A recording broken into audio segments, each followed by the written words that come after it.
don't understand why you're 40 years old and playing the game still. So. Well, I mean, what game do you think you're going to be playing when you're 40? When do you think you're going to stop playing games? What's the age? What's the age? What's the cutoff age? When you're out of high school and college. You're a high school kid? Yeah, I'm in high school. Yeah. How old are you? Why does it matter? Well, I mean, you foresee yourself in the future quitting something you love, like video games? Do you not love video games? You just cruise through it. I mean, I think it's a little bit of a waste of time when you're that old. So. Well, how do you know? You're not old yet. I mean, I can think of probably reasons that video games would be a waste of time for a high school kid, too. Do you have a 4.0? Are you in honor classes to get more than a 4.0? No, but... You know what I'm saying? There's more things you could be doing to improve your life than playing video games, too, right? Yeah, you can study and not play games. Hey, just recreation, man. Having fun. Ain't nothing wrong with that. Alright, then. All right, we are back after a much-needed vacation that turned out to be a little bit more stressful than I expected. But I am back in Virginia, chilling with the homies. My dog Jojo, who had a little bit of an adventure while we were out there. He ran away from us, chasing after a mule deer, and it took us about 12 hours to find him, which, as you might imagine, was very stressful. But I'm not here to talk about myself. This channel is not about me, which is why my face is not on the screen, and instead it's Vivi and James, because that's what this is about. So, hello and welcome to This Week in Culture, and my name is Brian. I am here with John. Hey, John, how you doing? Hola. John. Awesome as always. How are you doing today, sir?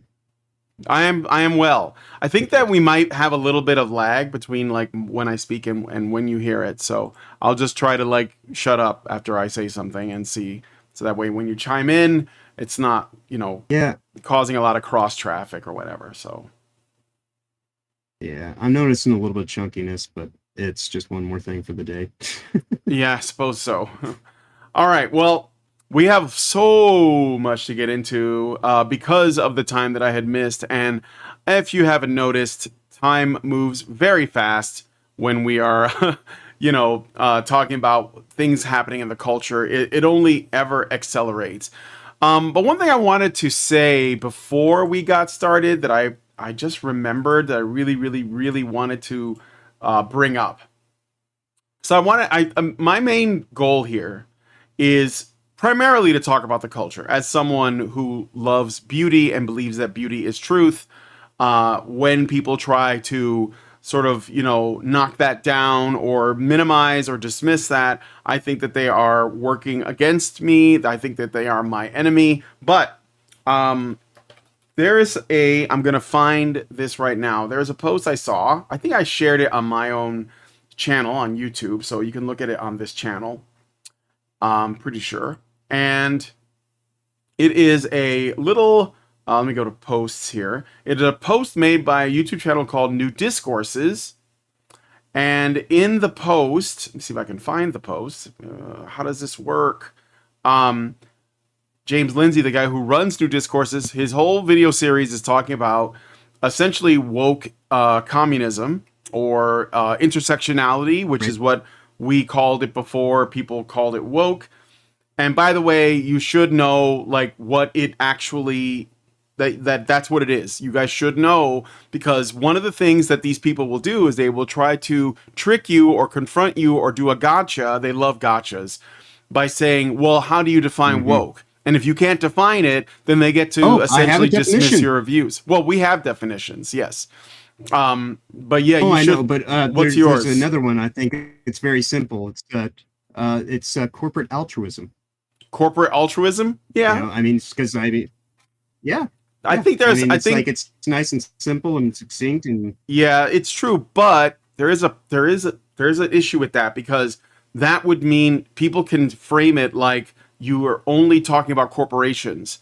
I think that it's a mindset that anyone at any level in society, from politicians to students to teachers to media figures to pundits to corporate, boardrooms and middle management people and human resources people and so-called experts, they all share this mindset. And to me, the mindset is quite simply critical consciousness That's it. Critical consciousness. It's basically looking at all that is normal in the world and reframing it as fringe and far right and demonizing it, because the goal of wokeness is simply destruction. It's nothing else. It's not about like, Right. it's not even about changing society to fit their belief system. It's not. It's about tearing it all down.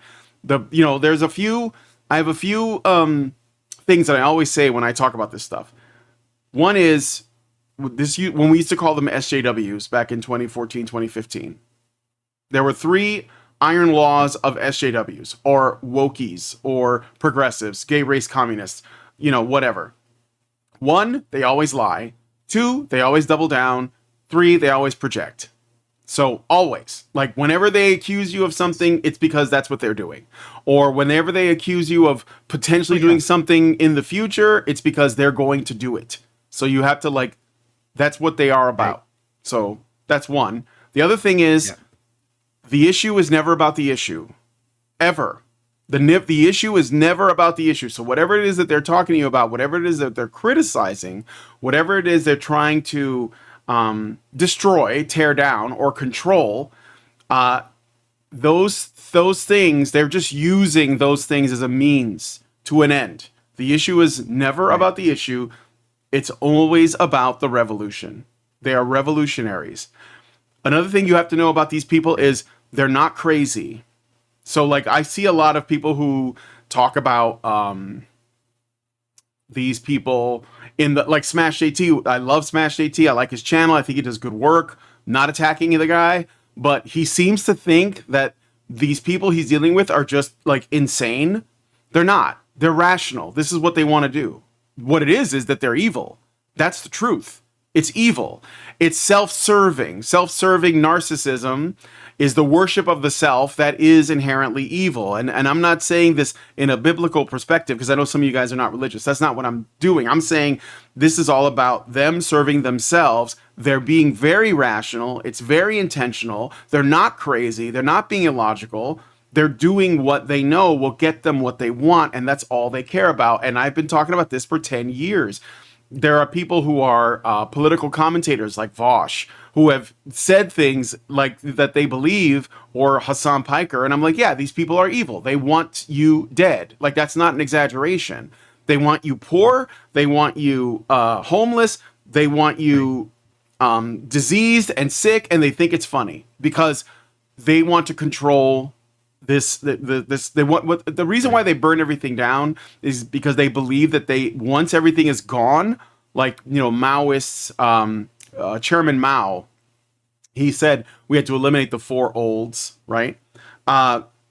Because the only way you could rebuild a new society is to destroy the old society. So there is that.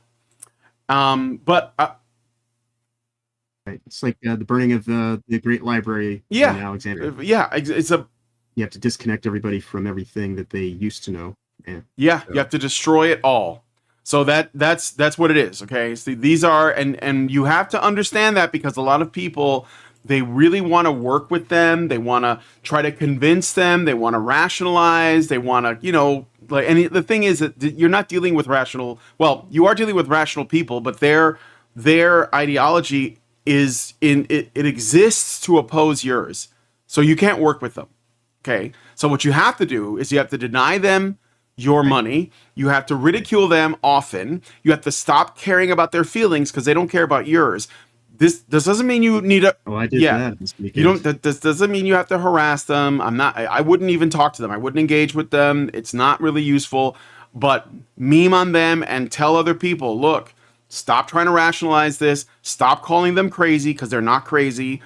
They are evil. They are doing this on purpose. Okay, so real quick, I just wanted to share this tab. This is the post I wanted to. I have an anecdotal story. Yeah. Let me share this person and we'll get your story. So this is James Lindsay, New Discourses. He says, by all means. Yeah, he says, or he wrote this post. He says, Gamergate is the canary in the woke coal mine that represents the victory of the honest person in the comment section, winning over the dishonest journalist writing the article. And that's really why I do this. It was Gamergate from the beginning. I was seeing it before Gamergate started, but I predicted Gamergate was going to happen based on what I was seeing, like, in terms of conversations around it. And I'm not talking about the Gamergate we're in right now. I'm talking about the Gamergate from 10 years ago. Like, I was talking about this shit in 2013 when I first saw, like, Anita Sarkeesian on the scene criticizing, because that's what they do. They criticize something until they control it. Call it sexist until you control it. And then you control it. Call it racist until you control it. So, anyway, what's your anecdote? What's your story? Yeah.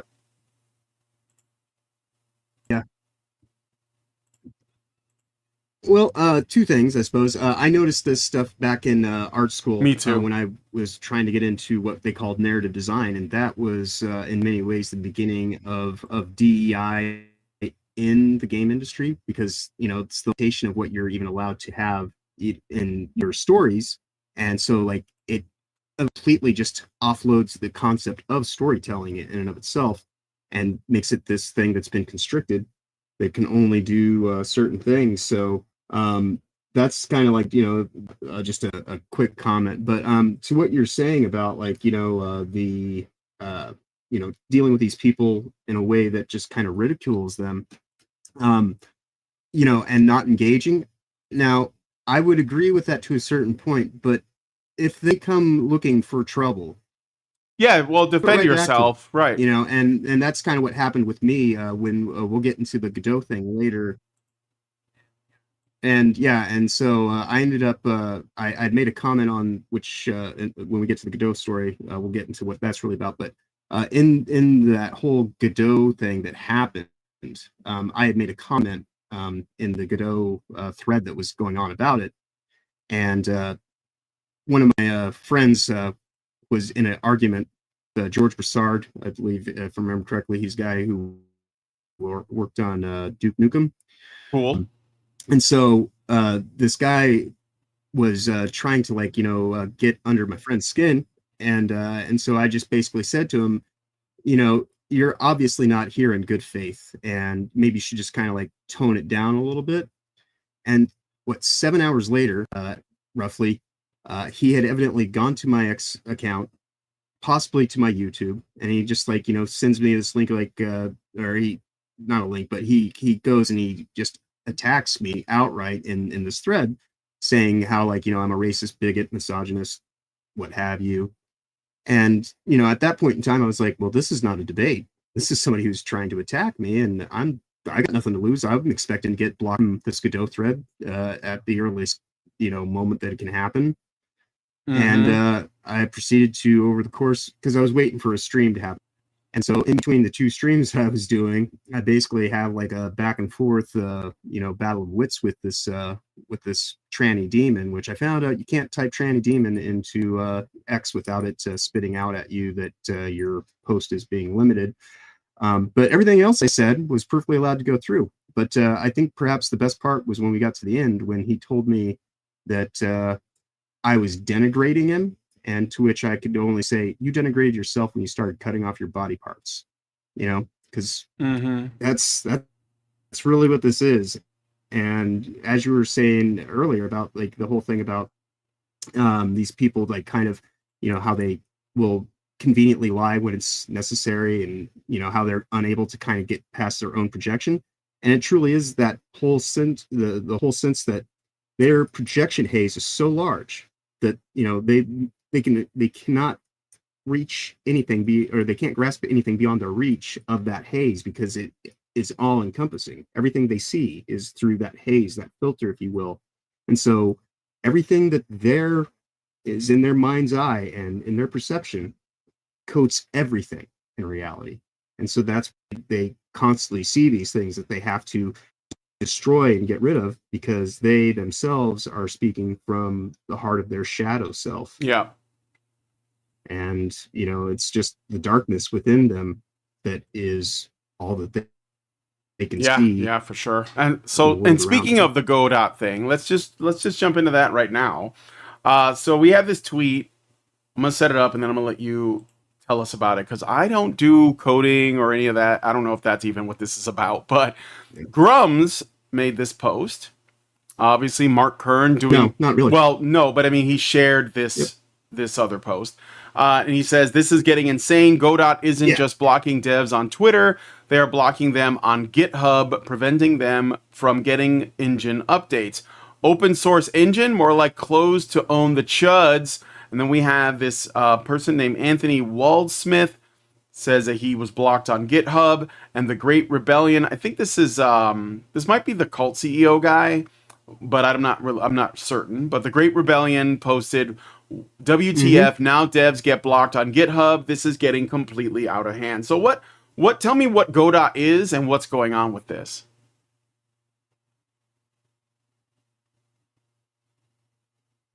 All right. Well, it's pronounced Godot, like waiting for Godot. Like Gal Gadot? But what had happened was a community manager. Yeah. So like this community manager, I believe it was Friday of last week. There was this post that they had put out about like show us your woke games and and put out a logo called Woko or Wokot, right? If you're and so it's obviously got a lot of people who are clientele, who are customers, and are actually people that like use the middleware because it's game engine, saying, what does this really have to do with anything?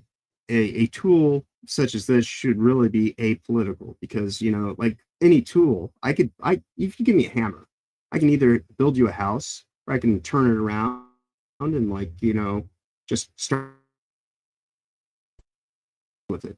And so that's ultimately what kind of transpired was this out of control community manager who looks exactly the way you would expect, and has all the pronouns and a shaved eyebrow and half shaved head and green fluorescent hair, just went on a banning spree, and like people just simply saying, what does this have to do with anything? And that's actually how I learned of it is the CEO of Cult, I believe his name goes by on our Discord server, was the person who kind of put it onto our radar. And my friend Barrett Plaid, who is on the Discord as well, he's been working with Godot's game engine for about the last year or so since Ubisoft went crazy. And he was, kind of interested in kind of seeing a little bit into the thread, and that's when he got into his little back and forth with George Broussard, and then it just kind of like descended into madness. And on Monday of this week, they just basically made it a protected account, but if you were already in the thread, they didn't take anybody else out of the thread at that point in time. But the community manager, to my understanding, is still there. On Tuesday, they doubled down. It was either Monday or Tuesday, but they basically doubled down, saying that like this is all a whole bunch of bad actors who are doing things in bad faith. And it's like, yeah, and they all work there in what is supposed to be an open source game engine, organization, and so their money comes from people that donate to them. And so there was actual like high dollar people who are very well invested who are getting blocked and unable to even speak their mind to an issue that they did not cause, and so that's really what a lot of this comes down to, is you get these cry bullies who go and do a thing and find out happens all of a sudden. It's like, oh, I'm being attacked. It's like, no, you started an attack. Now you have to learn to either stand here and defend yourself appropriately or fuck off. And they just decided that the easier thing to do was to lock everybody out, that they didn't want to get any more, activity on the thread. But then all have been blocked.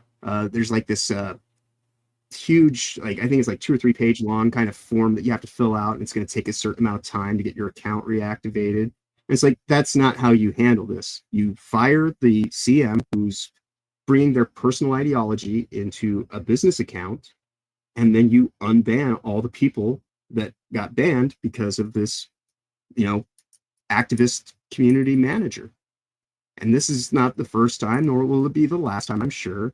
Is all these community managers, it's so hilarious how like a simple hourly rate employee who basically is like, the person at the cash register can completely ruin your business if they're not actually willing to ring people up and just do their job.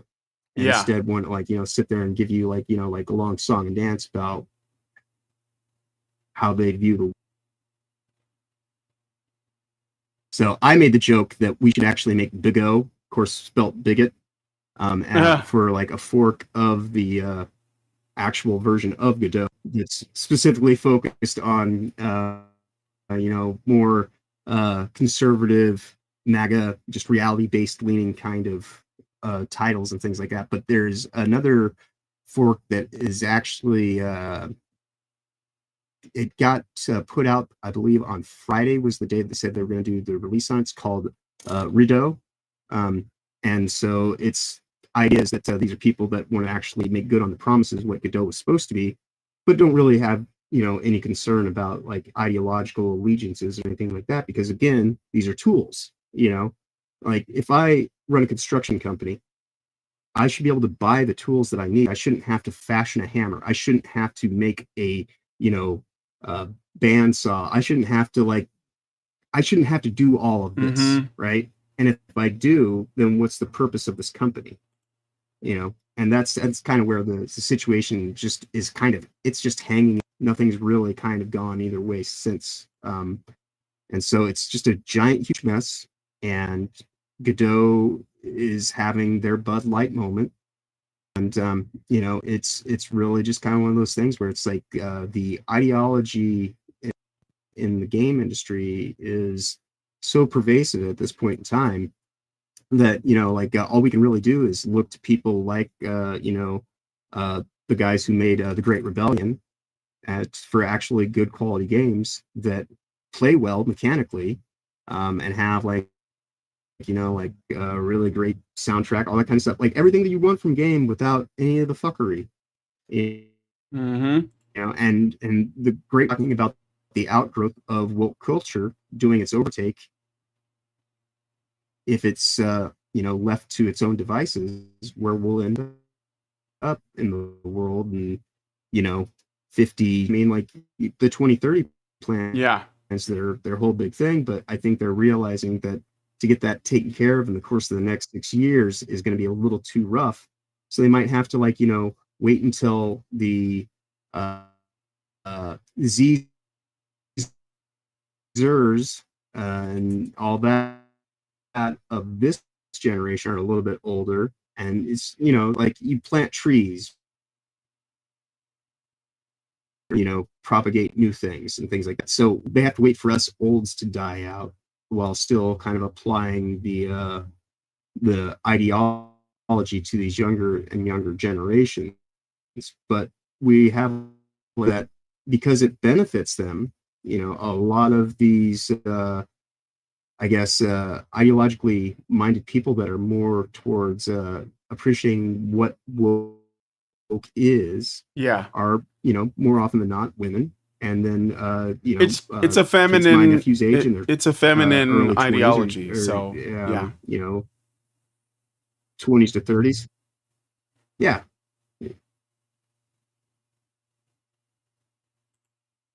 Uh-oh. I think we lost him. John, are you there? I think you have to leave and come back. You're breaking up a lot. And Did you? Yeah. I can come back. Yeah, do that. Yeah. No worries. It's been just an interesting day.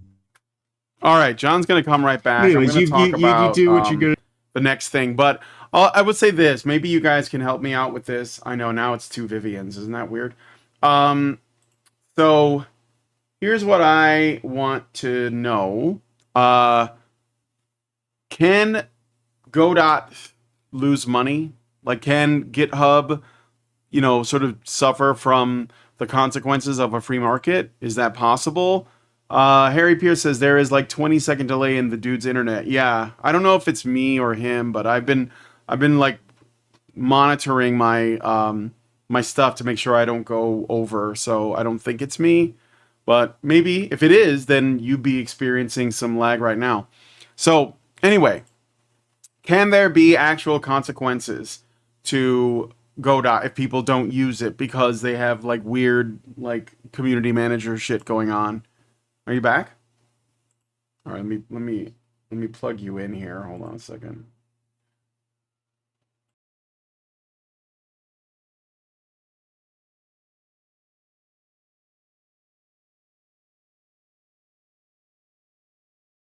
But we won't have these issues. Yeah. All right. So we're back now, and yeah, it's okay. It seems a lot better already, actually. So Good. I don't know. Good. All right. So anyway, back to this. Robert Johnson says, considering some of the people they banned were subbed at $100 a month and no longer are, yes. So okay, so GitHub does cost money. So if you don't give them your money, then they will lose money. Seems pretty straightforward and probably a good idea. So we'll go through a couple more of these woke stories of like how these people are doing damage and they're doing it on purpose. Like I said, it's not an accident.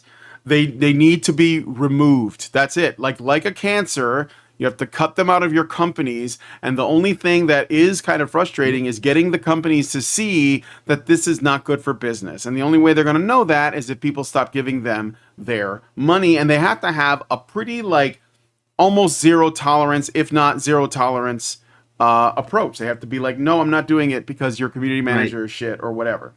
So here we got. And just like a cancer, not only do you have to cut it out, but you also have to change your lifestyle afterwards. So that means no going back to the thing that caused the cancer. So right, like and unfortunately that means for a lot of these HR departments, you have to get rid of your entire HR department and actually hire people that are going to hire people of merit rather than people of ideology. Well, I think we have to actually re-examine what the purpose of an HR department even is, so that we don't like go down the same path. Like absolutely, because there's nothing human about human resources right now.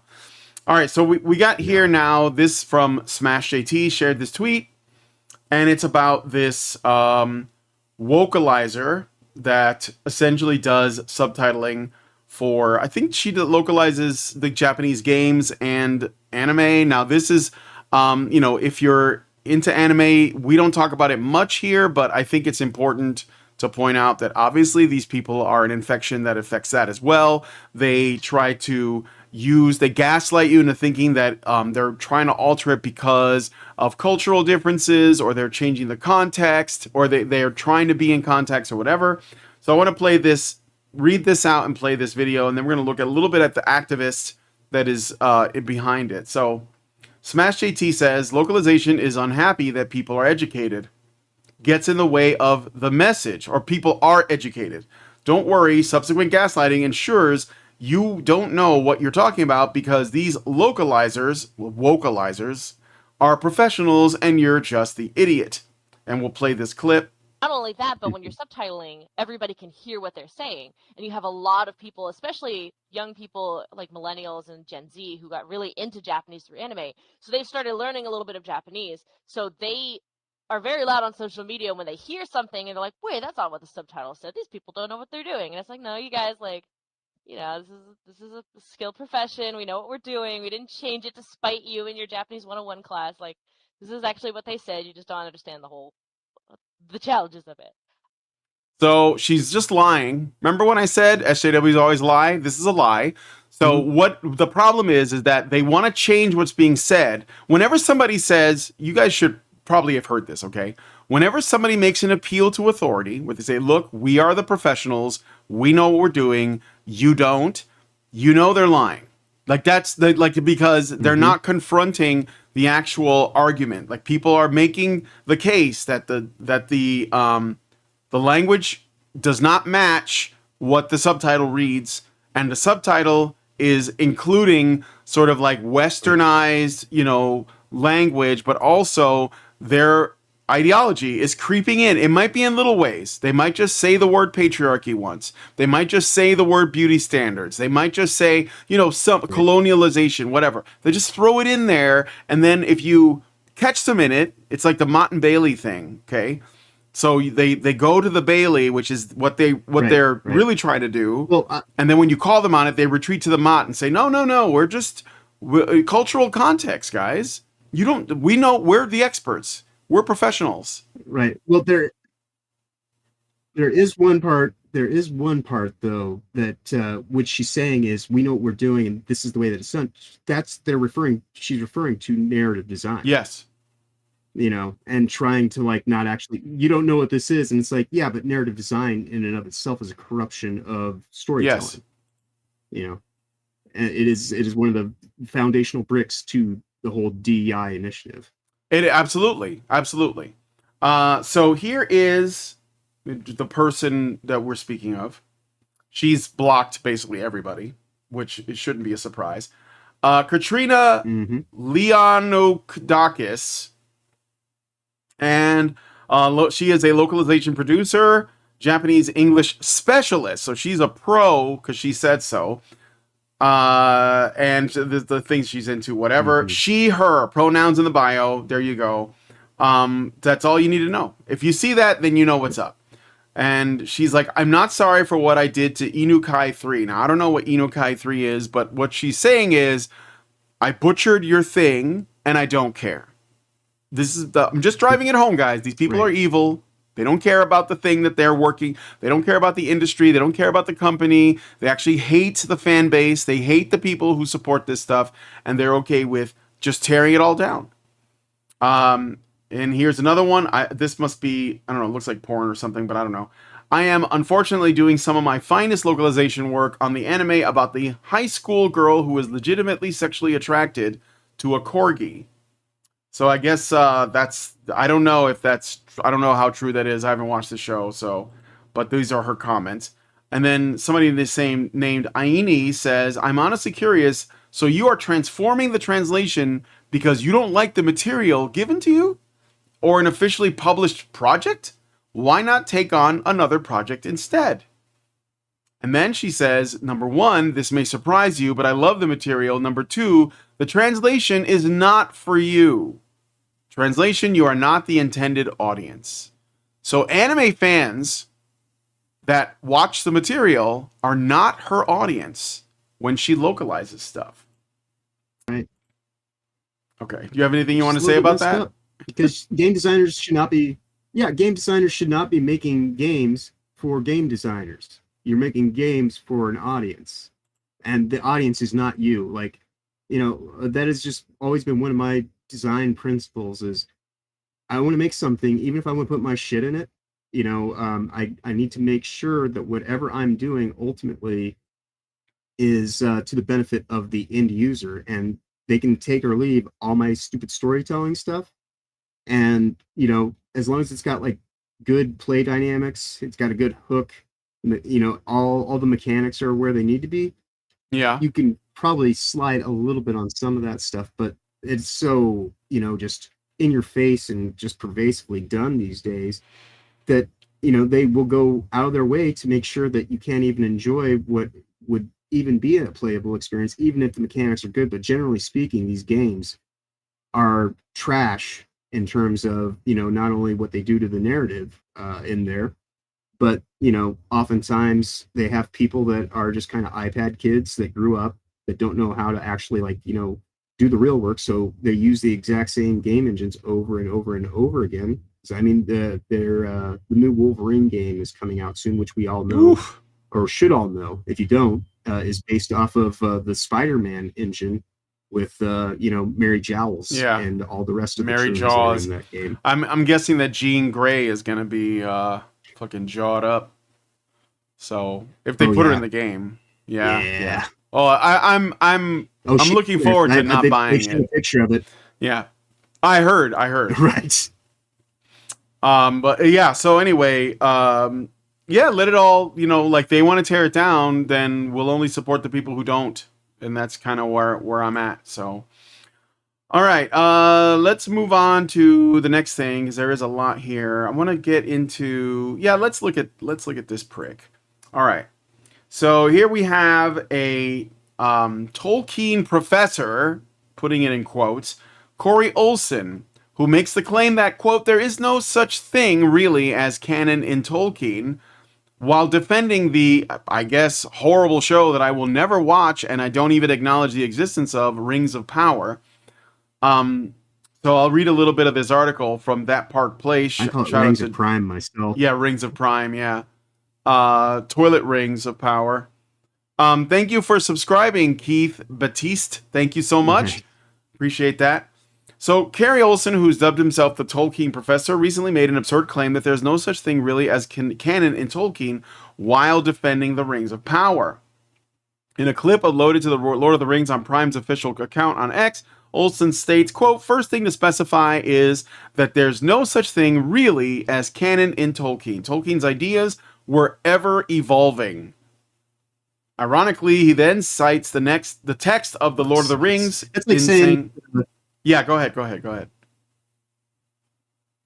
I was gonna say that's kind of like saying that you could say the same thing about the Bible and it would be just as absolutely they've done that in terms of it's like you've got to be joking. Oh no, they've done that. This is the thing that people have to understand, like the desire to change canon in our fiction, in things that in like our entertainment and stuff, like things that most people would probably think are not that important.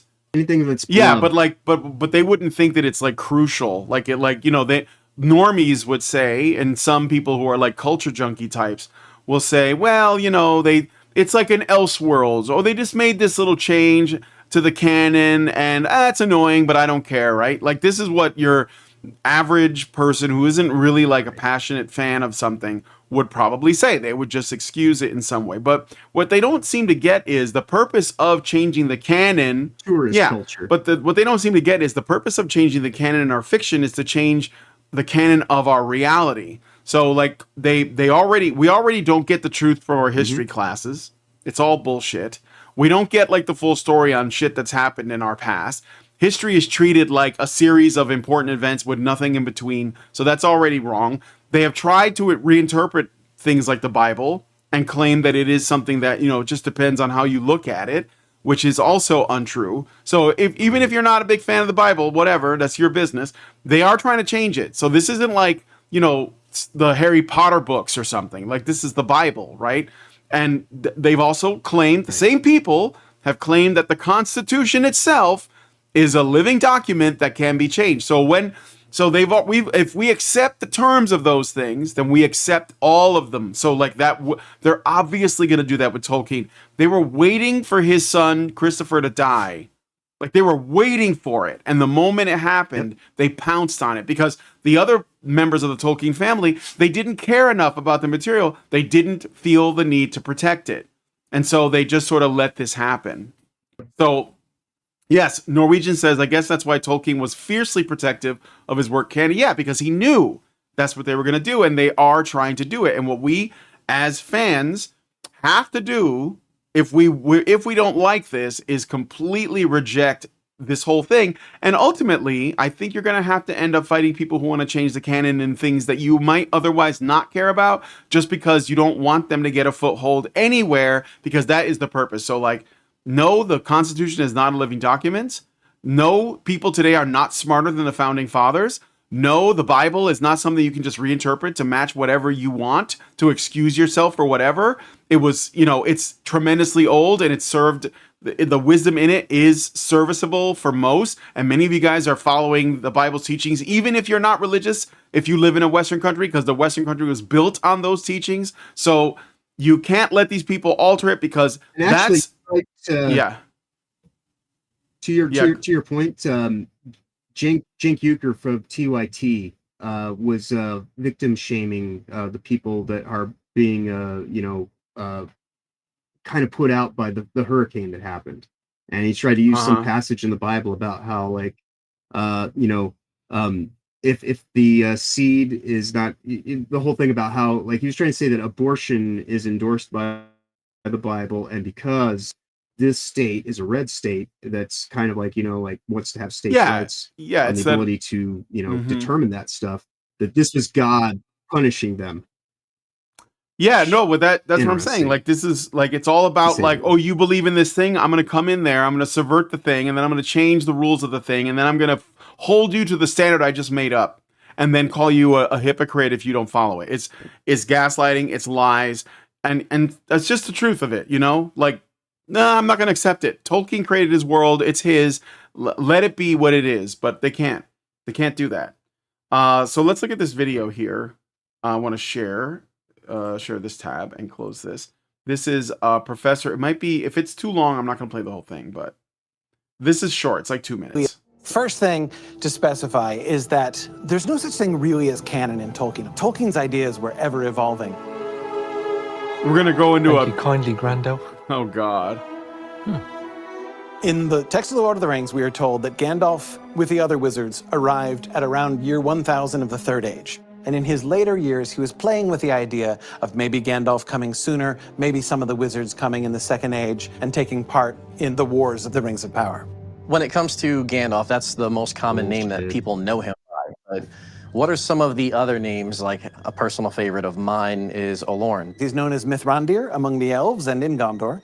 He's known as Gandalf in the north. He's known as Tharkun to the dwarves. That's a good one. Yeah, it is a good one. And he's known as Incanus in the south. When he lived in Valinor among the gods, his name was Oloran. So it suggests he's been around lots of places, has impacted many different communities and many different peoples, and they've known him under many different names. That same passage where he talks about his different names, he says, "To the east I go not." When we look at that quote in context, he's talking to a dude from Gondor, and the people of Gondor, they call Mordor the east. He meant, don't expect me to go throw down with, the Dark Lord at the gates of Barad-dûr. So when it comes to Gandalf, what is his general purpose in Middle-earth? Gandalf is described as coming to bring encouragement to the people of Middle-earth. He just goes around the world. Spreading hope. Yeah, spreading hope and helping where he can. Wow, the cope. The cope is off the charts. Like, so how well is the show doing? I don't know if there's a way to look it up. I don't think it is. I don't think people are enjoying this very much. It is completely terrible. It is fallen off entirely from. I mean, it got what, only 30% of the people who started season 1 began it, and I myself, I won't even. I will not watch this second season at all, even to kind of throw shade at it. And that's a lot of people right now.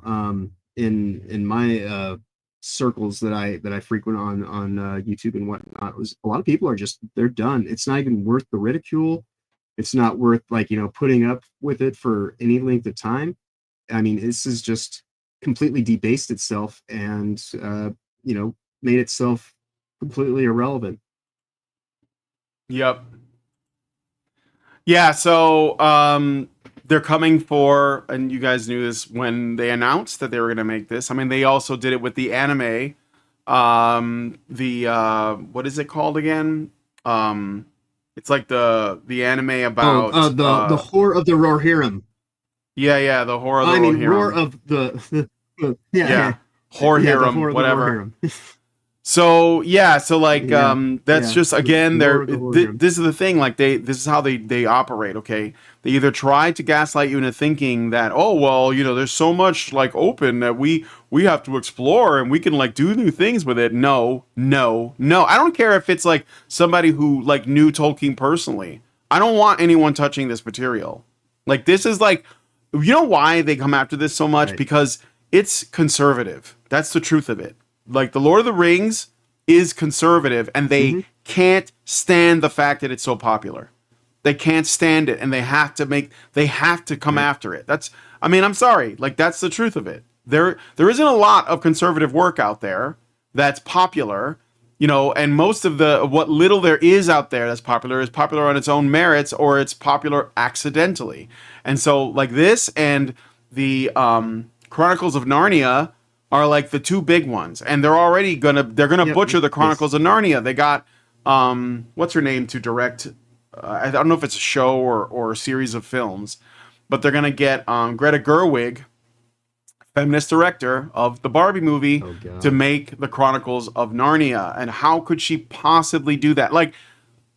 Tolkien's work has some Chronicles of Barbie. Yeah, it's gonna be the Oh God, Nonia. But Tolkien's work is sort of like, you know, he was very careful to not be too on the nose. But when you just look at the themes, without trying to make any direct comparisons to, you know, like the Bible or whatever, or like like that's not necessary. Like he wanted to create a fairy tale for his children, and he created a whole world. He thought that there should be a mythology for essentially, you know, Britain and you know, parts of Europe or whatever, like a Western civilization mythology, and that's what Middle Earth is. It's like in the name, you know, like it's sort of in the name.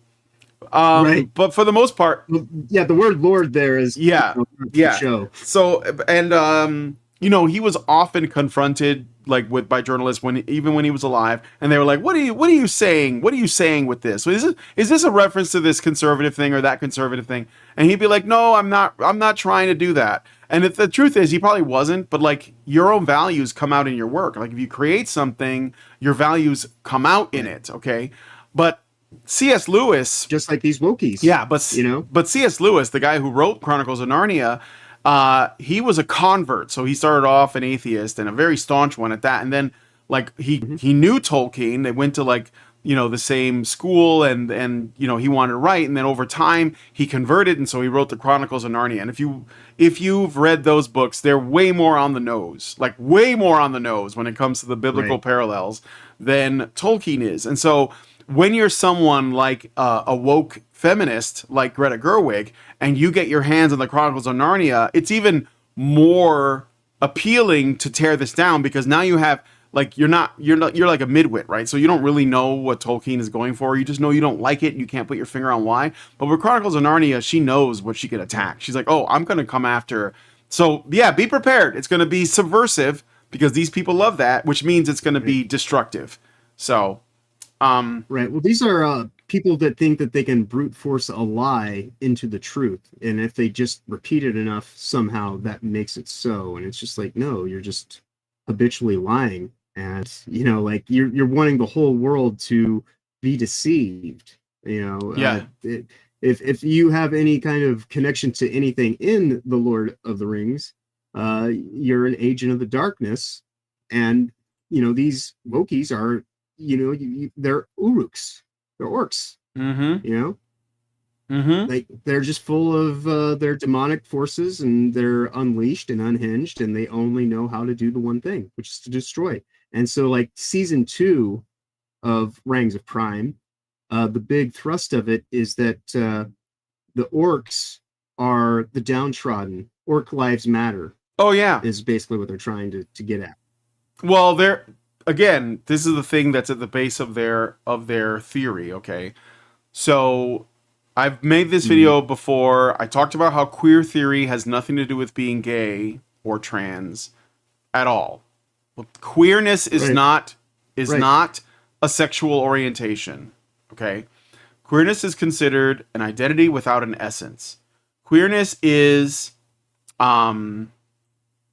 just being different. Like celebrating difference, right? Yeah. Celebrating the fringe and trying to bring it towards the center, turning everything upside down. So these people are, yes, they see the orcs and they immediately relate to them. Just like when Helldivers came out and they saw the bugs and the bots and they related to them. When Starship Troopers was out and they related to the bugs in that. Like whatever it is that's on the fringe that's considered a sort of faceless evil, because that's what a lot of these things are. They're just kind of like hordes of, you know, faceless evil. They relate to that and they defend that and they nurture that and they protect that, because that is what they want to bring towards the center and normalize, and they want to exclude normal people. So they push the inside, the normal out, and then they bring the fringe in and make the fringe the center. And that's, you know, obviously that will destroy the thing that they're claiming to care about. So, Norwegian says, I want to read some of this. So, Tolkien's works are interpreted as an allegory to many things because he based them on truth and the human condition. Yes, that's right. That's how it works. Take Saruman, for example. Too many elites fit his description. Well, Saruman is the definition of an elitist. That's why he fell to darkness, right?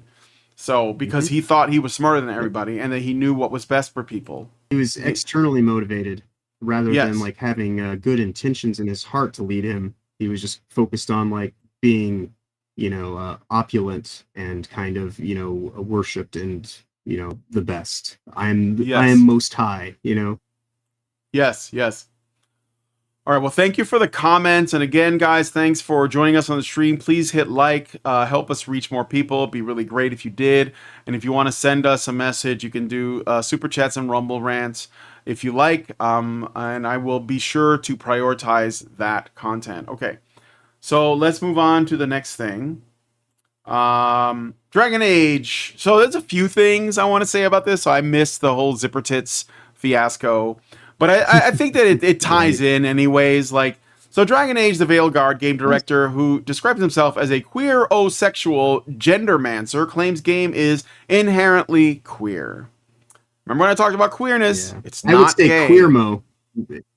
Yeah. Instead of queero. I started calling people queer. I called them queermosexuals when I was living out west. And so it's kind of funny that something that I said, as a joking kind of pejorative is actually what they take pride in just by, having the M removed. But they're all about removing things, right? Yeah. So BioWare announced it is renaming the upcoming Dragon Age game from Dragon Age Dreadwolf to Dragon Age Veilguard. And we knew this already. At the same time, it's been brought to public attention that the game's director is a man pretending to be a woman who supports Black Lives Matter. He also believes the game is, quote, inherently queer, and, quote, well, if you're the director, it's not a belief, it is an intention, and you're going to make it that way. In a blog post titled, in a blog post, BioWare explained that the change in title is because they did not want to put the focus on the enemy, but rather the player and his companions. Again, they're going to try and bring the outside towards the inside. The blog post detailed, naturally, the Dreadwolf still has an important... For a second. Oh, yeah, sure, no problem. Naturally, the Dreadwolf still has an important part of this in this tale, but you and your companions, not your enemies, are the heart of this new experience. So to capture what this game is all about, we changed the name as the original title didn't show just how strongly we feel about our new heroes, their stories, and how you'll need to bring them together to save all of Thedas. We proudly introduce you to Dragon Age the Veilguard. Oh, so here's some things that I already caught that are kind of interesting about this, okay? So, have you guys noticed in a lot of properties that has become more and more under the thrall of the woke, that they have moved away from conflict? They've moved away from the battles between good and evil and right and wrong, and they've moved more towards a kind of, social, community-oriented, bohemian cafe type of vibe. Let's look at D&D, for example. So, Dungeons & Dragons, I played it a lot. It was all about, what? The adventure. You form up your party, you find a quest, it involves defeating evil, you go to the place and you defeat the evil. You endure battles and traps and other pitfalls and dangers and thrills, and then you come out the other end successful with some loot and experience, and you're celebrated by the people when you return to the village or whatever, the king or whatever it is, right? That's kind of what we would call it, the gameplay loop of Dungeons and Dragons. Now, of course, because anybody can do whatever they want in their game, you can always add more relationship dynamics, etc. But generally, D&D was made because it came from a kind of miniatures war game. It is about conflict resolution through combat against the forces of evil. And what I've noticed is that D&D has changed over time, right? So it's become more like they're making it more into a kind of like, I don't know, like cafe atmosphere over time. And I think that this is also bleeding into our games. Like if you look at how many Globo Homo AAA video games are out here that are all trying to be Stardew Valley and whatever, my wife likes Stardew Valley, so I'm not shitting on that genre. I don't care that genre exists, but it's becoming the only genre. It's like the primary one. It's like, no, we want to kill things. This is why, and we're going to get into it later, but this is why Warhammer Space Marine 2 is doing so well, because it's very straightforward, it's unapologetic in what it is, and that's what it should be, okay? And so what I'm getting from this commentary about this new Dragon Age game is that they said we changed the title because we don't want to center on the enemy, we want to center on the heroes coming together, their stories, and how you need to bring them together to save all of the Thetis. So this sounds like it's going to be like more focused on the social interactions and the relationships than the actual like combat. Maybe the story will be dramatic. Maybe the bad guys will turn out not to be bad guys. They're just sort of misunderstood, outsiders that like, because this guy's a Black Lives Matter he's a supporter of Black Lives Matter, right? Which is a straight up communist organization. Don't at me. That's all it ever was. It was always a grift, and they made like, $8 million or something dollars. They made a shit ton of money off of the suffering of normal people who just wanted to live in Minneapolis, which I now call St. George. So, they weren't allowed to in that place, St. George and St. Paul, they've become complete shitholes. Oh, your camera's gone. Wait, hold on. Let me set it back up. Your camera's turned off. Did you do it to save on? Speaking of St. George. Yeah, go ahead. Sorry. Speaking. Yeah. I want to make sure that because I'm not quite sure what the issue. What is it? Is, so I just want to make sure that I'm not dropping out again. But as it applies to St. George, when we talk about Ghost of Yotei later.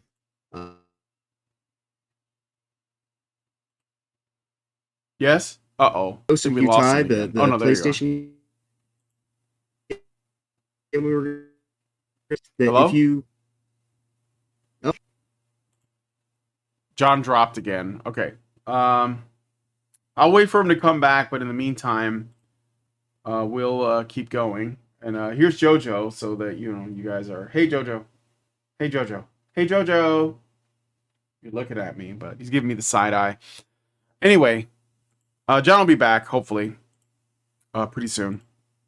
So, technical difficulties with Badgers. Well, it's not me, but yeah, I guess so. All right, anyway. So, they changed the name because it's about the companions. So it sounds like it's going to be about the relationships. I don't know, man. It doesn't look good to me. At all. Like, I didn't really care. I didn't even care for the first one. Was anybody here a fan of any of the Dragon Age games? Because I didn't even like the first one. I finished the first one, but I wasn't crazy about it. I didn't like the art direction. I thought it was ugly as fuck, especially wizards. They were the ugliest fucking, and I made a wizard because I wanted to try something different. So, I didn't care for it. And I didn't find it very challenging either. I don't know. Maybe it's just me. I think I literally got a TPK, like a total party death, once. Okay, let me try to add you again.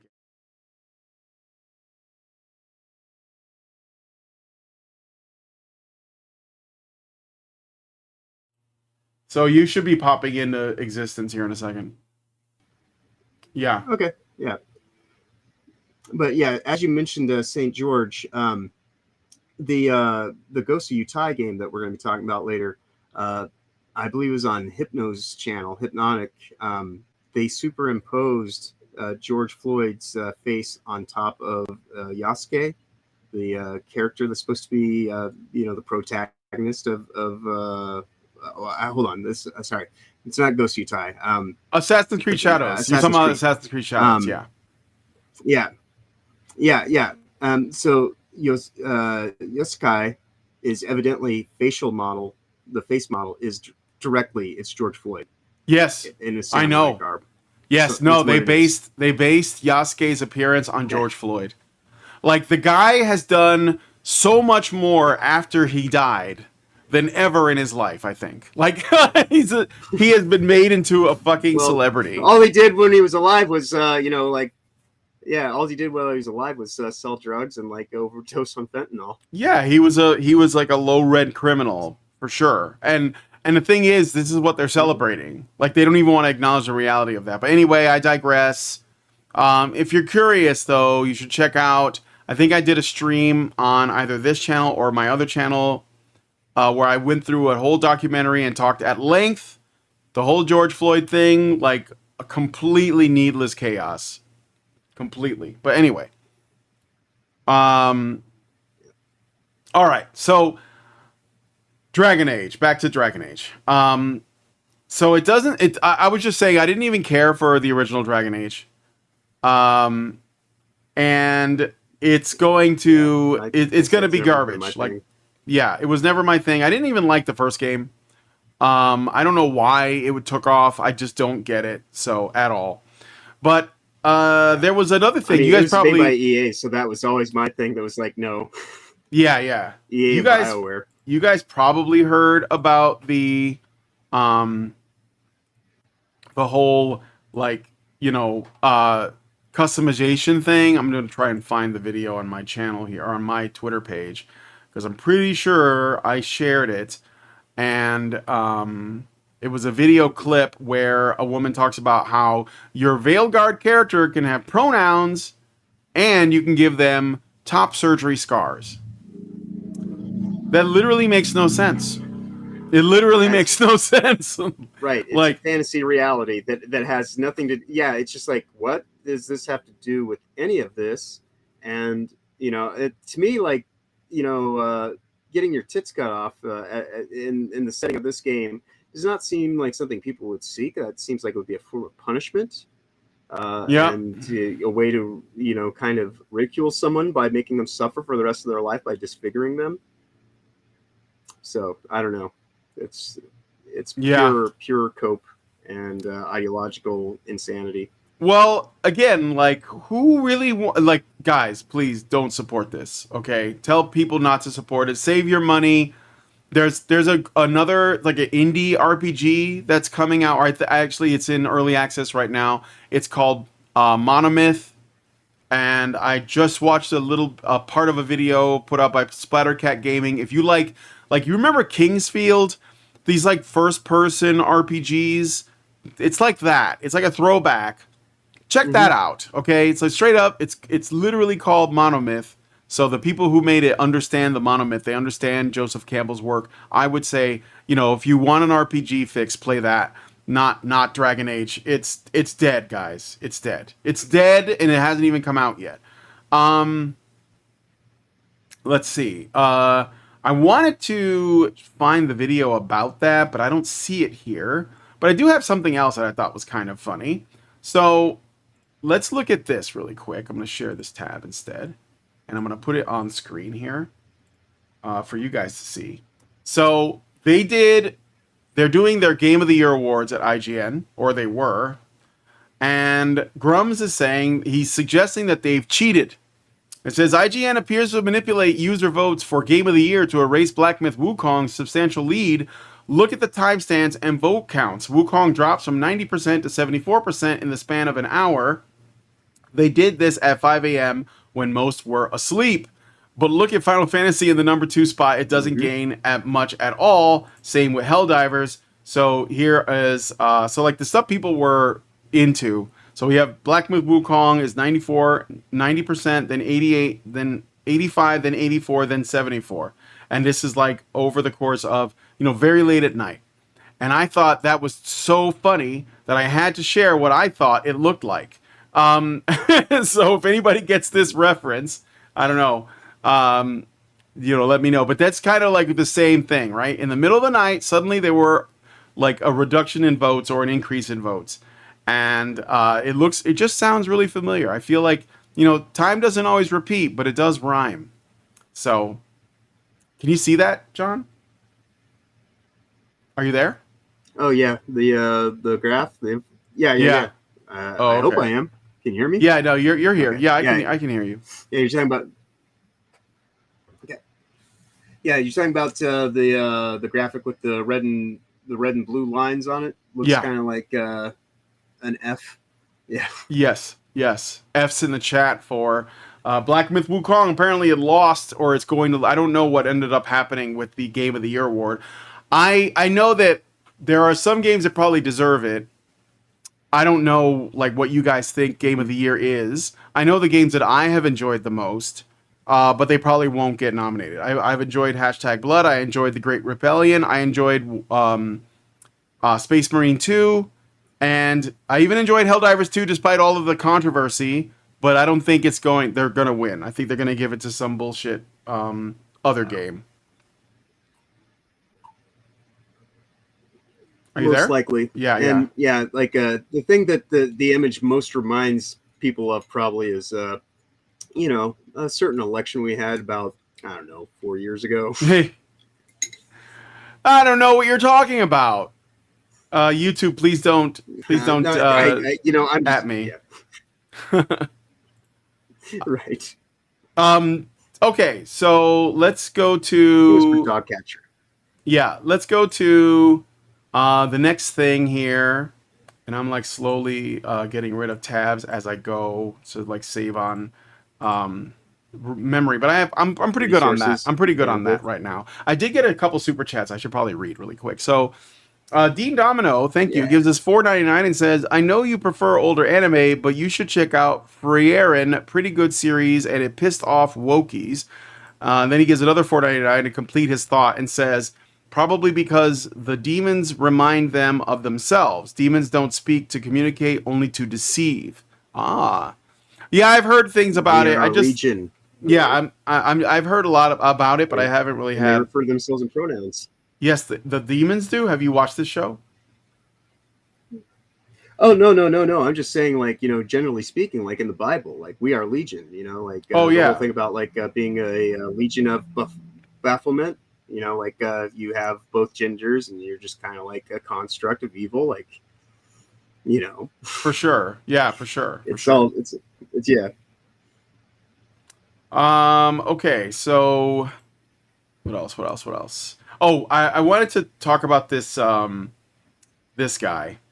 I don't remember his name, but let me put it on the screen. Made a video, and this kind of like puts it, you know, it doesn't really get much more straightforward than this, in my opinion. So let me just see if I can find this video. yeah. So this individual essentially works for Sweet Baby Inc. Identifies as non-binary, has a nose ring, and believes Quentin Their Tarantino narrative is designer. he's a narrative designer. Yes, works for Sweet Baby Inc. And he has explicitly said that he is going to destroy or wants to tear down the industry, burn it to the ground, explicitly. Burn it to the ground was the Yep. yeah. And I knew that. I said it for years. These people don't want to fix anything. They will tell you that, but they will just destroy it. It's like, it's like a mechanic that is very sketchy, and he looks at your car and he finds, putting in quotes, finds new things wrong with it so that he can charge you more money. But he has no intention of actually fixing your car. And that's the thing. Like, these people don't want to do what's right. And it's all about, this is the thing that's really interesting. It's never about what is best for a story. It's all about what is self-serving, like self-serving in the fact that they don't like like here he said, he even says, I'm gonna play a little bit of this, okay? Why am I still here? I'll play this bit, or maybe, oh no, here we go. This is the bit. So cool. Why am I here? Okay, we're gonna go with this. So cool, but why am I here? Well, I'm here because we're all game devs of color even.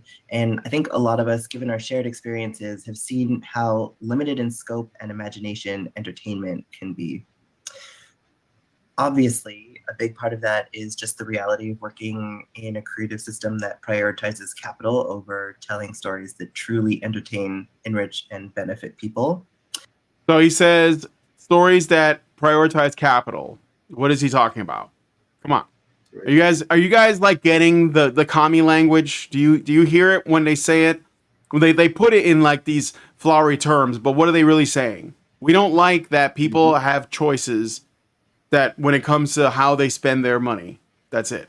So I wish that it wasn't that way. Right. Okay. So yeah, what's really interesting too, like the lispiness, I noticed this a lot, is that their faces don't really actually articulate appropriately. It's like they're fake people. They are. They don't even actually have the capacity to. They're constructs. Yeah, there's this thing that we talk about on Honey Badger Radio. It's called Duper's Delight.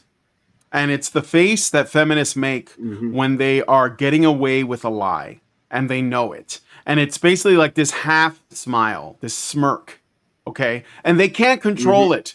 They can't. It's an unconscious thing that you'll see. Yeah, it's the smugness. So when you get the sense that someone's being smug, that's what it is. They're smug because they have just manipulated language to control reality, and you fell for it, and it gives them a sense of power over you. And so you have to. This guy is doing it all through the presentation, but all of these people do it. All of them: the journalists, the politicians, the academics, the fucking the marketing people, the HR people, the narrative directors, whatever. They're all doing it, and they don't. And it's because they are insecure theater kids that are narcissists, and they believe that everything they say must be true because they're good people. And this is where all of this wokeness spawns from, is this like desire or need to be morally superior to everybody else. And so that's how it comes out. And that's why they can say things like, yeah, I want to burn it all down, because in their mind, this is the right thing to do, and they're better people for wanting to do it. So, right. Anyway. The world will be a better place once we get rid of all you bigoted, useless eaters and all this. Why don't you like the things that we are giving you? We're just going to tear it all down, and then you'll have no choice.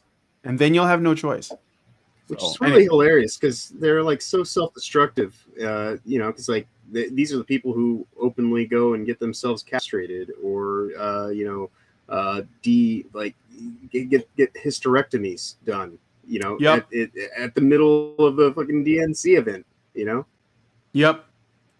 For sure. It's the craziest thing. All right, let's play some more. So yeah, first off, let's shit on people's property rights and their free will to decide how to use those property rights.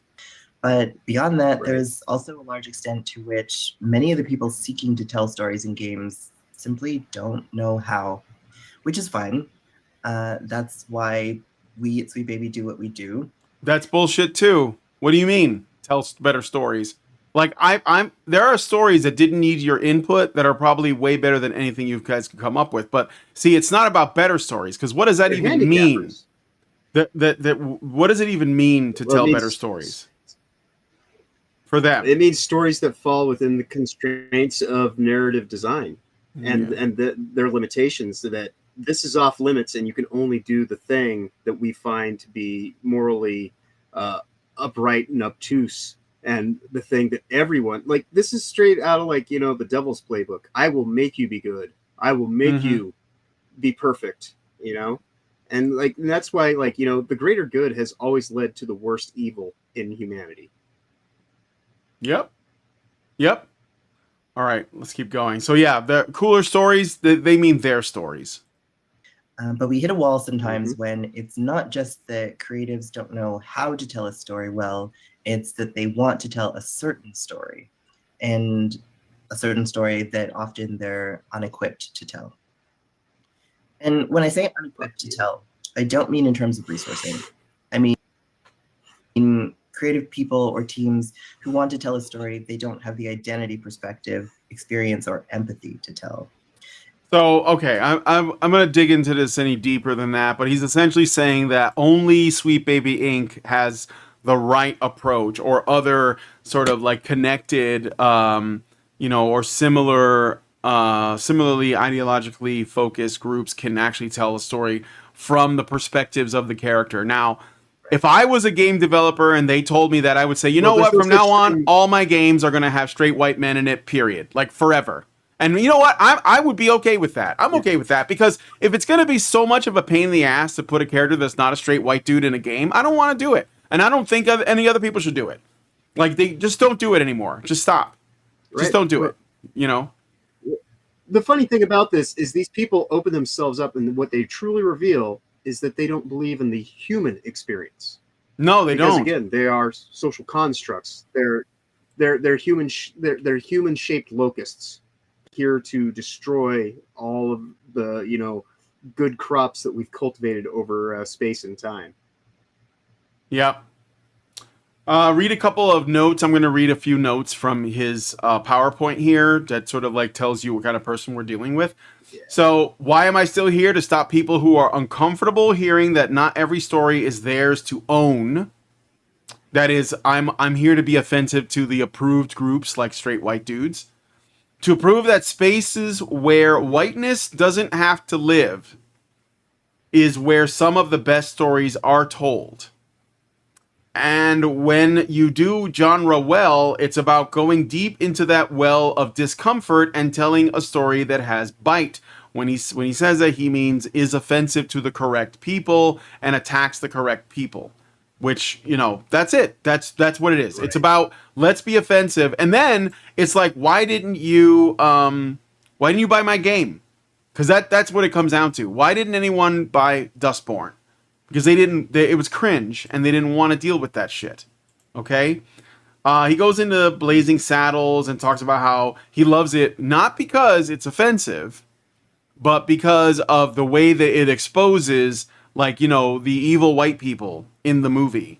So he's a scumbag, period. He's a scumbag. So, yep. I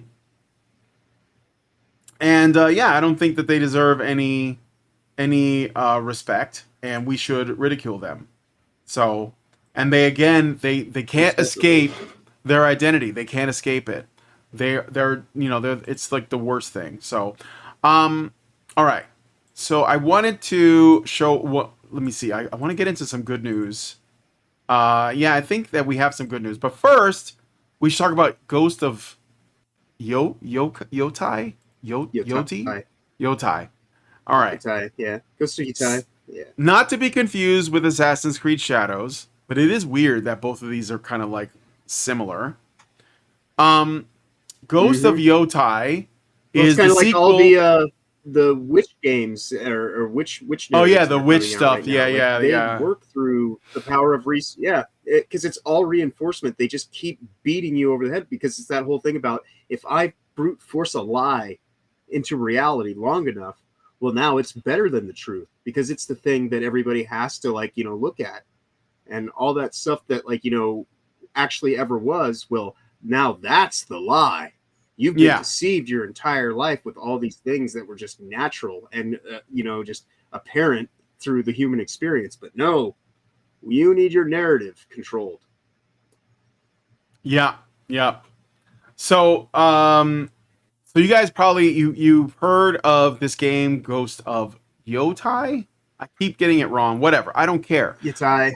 It's the sequel to Ghost of Tsushima, which is a game I was actually really interested in playing, but I never I couldn't make the time and I didn't have the money, and I could probably play it now, but I'm probably going to wait a little while to get it if I decide to at all, because now that all of this has happened, I mean, I think I have a free version of it. Yep. I just haven't started it, but I heard Ghost of Tsushima was the shit. Okay. And everybody was talking about how great it was and how much of a good experience, and nothing about any woke bullshit. It was just like a samurai action game made by, is it Sucker Punch? I don't even remember. Doesn't matter. I don't care.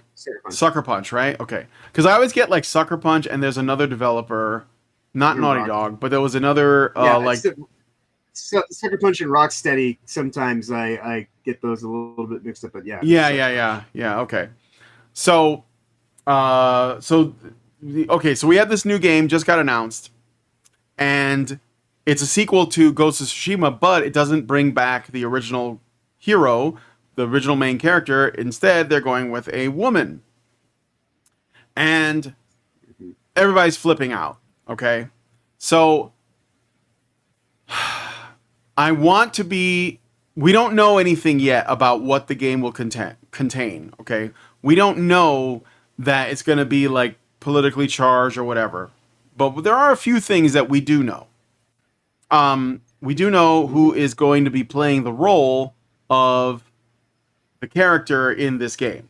Okay, it's a woman named Erika Ishii, and she is an insufferable political activist.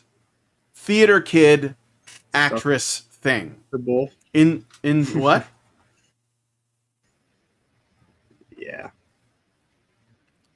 Okay.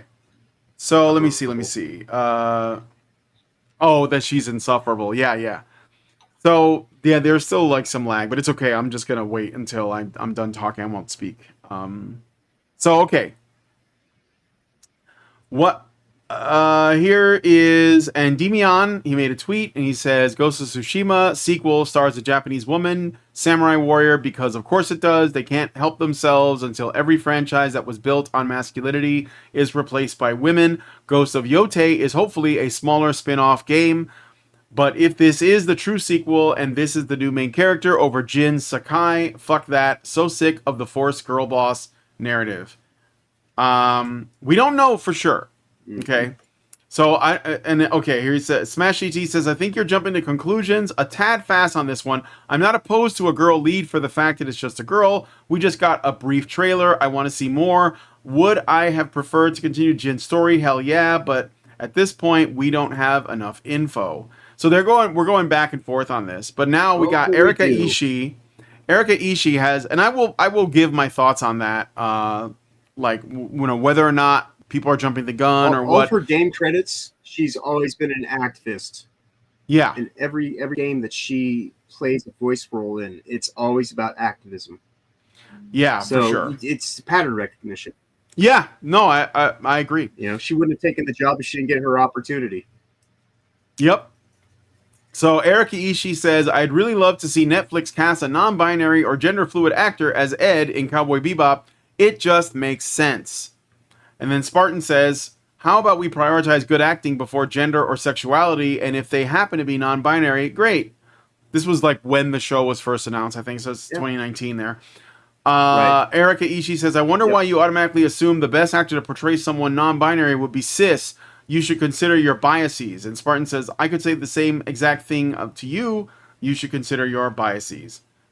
Well, the thing is, and then she says, "I'm gender fluid. I scream as I shoulder my way past the massive line for the women's restroom and sprint straight into the men's stalls." What does that even mean? Drunk guy got up in my space at the arcade to ask, "Are you single?" Yeah, go ahead. What? I was gonna say, well, it's just like her whole thing is like, well, since I'm gender fluid, I get to speak for both sexes, and I'm the next iteration. It's this fucking Borg mentality. You will be assimilated. Erika Ishii then says, there's another tweet. This is just to get an idea of what kind of person we're looking at here. "Drunk guy got up in my face at the arcade to ask, 'Are you single?' while I was playing a rhythm game. I shouted, 'Dude, if you bother me while I'm playing a game, I will kick your fucking ass,' as my girlfriend and a them fatale, God, is that a new one? A new word? A new word just dropped, guys. Christ. Them fatale walked up to flank me. Haven't seen him since." Oh, God. This is painful. The positive messages. After, that exchange, you'll never would again, because I wouldn't want to be anywhere near that energy. No. Here's another one where she says, "The positive messages you learn from a story are yours alone. That the storyteller is a hateful bigot on the wrong side of history. Can't take that away from you. Trans and non-binary people are valid. Fight hatred. Don't think I've ever said the F word here, but truly, fuck TERFs." Okay, so is this a death sentence to this Ghost of Yotei thing? Maybe. It's certainly a red flag. Even Sony's pissed off about this game. Yeah. No, I bet. Even Sony, for all their faults, they don't want anything to do with this thing, because it's like, they're like, "What are you doing? We're running out of money here. We need a sure thing. You were supposed to be a sure thing. What the hell are you doing?" It was basically Sony's response. So, at the end of the day, even though Sony's got their own ethical issues and ideology fuckery that's going on, they still want to make money, and they wanted to rely on somebody that they could rely on. Instead, too late for that. Too late for that. You shouldn't have done that. I'm sorry, but look, I think that if somebody said, "I'm not buying this because I don't like the actress," I'm not going to stand in the way of that. I mean, look, most people who work in like these industries, most of them are woke. Let's stop pretending that the majority are not. I think the majority are, and if it isn't the case, the majority is, then there is an industry full of moral cowards, moral fags that don't want to step up and say what needs to be said and like become the obstacle, okay? Right. And so you have to decide, okay, if you're not with this, then you have to speak out against it. And if that means you become like you get fired or whatever, then oh well, then go find like prepare yourself, okay? Work with indie devs that are not woke. Work with devs that don't give a shit. Find AAA, AA developers that are against this and work there because you're contributing. You're allowing this to happen. Now, frankly, I don't care what happens to these companies because I've already made up my mind about whether or not I'm going to spend my money. Okay. Oh, you don't get fired. Death sentence. You get blacklisted. Subscription is going to... Yeah, my PSN subscription expires, I believe, in February, and I will never put another $1 into a PlayStation system ever again after that. That's it. I'm done. You know. Yeah. I'm half tempted at that point in time. I might just jailbreak this thing and turn it into a Linux box. It's a piece of shit already. So you know, I might as well try to get something out of it that is at least interesting and fun to do with my time. Yeah, and these people live in a bubble, right? Like they're surrounded by people who already like have their same politics, so they don't know what an opposing opinion looks like. They don't think that any of them exist. That's why they believe that like people like us are the crazy ones that are like obsessed, you know. And it's like, no, I'm just pointing out what you guys do, and then I'm saying, look, don't buy this shit, but over here, buy this other shit if you want to, right? So that's it. Yep. Okay, so I wanted to let's talk a little bit about Ubisoft and where they're at right now. So I have here, right? Yeah, there's a lot about Ubisoft. Yeah, Ubisoft is like the last 2 weeks while you were gone was just Ubisoft went completely off the rails, and that's saying something because they were, you know, pretty fucked to begin with. Yeah, for sure. So let me share this tab, and we're gonna put this. So there's a lot going on with Ubisoft. I know that they're in a lot of trouble, but I haven't really been completely up to date on it. So if you could help me out. But here's an article that you shared entitled "Ubisoft may be circling the drain. A Chinese mega publisher is reportedly considering purchasing the Assassin's Creed makers." It's like literally all they're known for now. Remember when Ubisoft made a lot of different games? Yeah.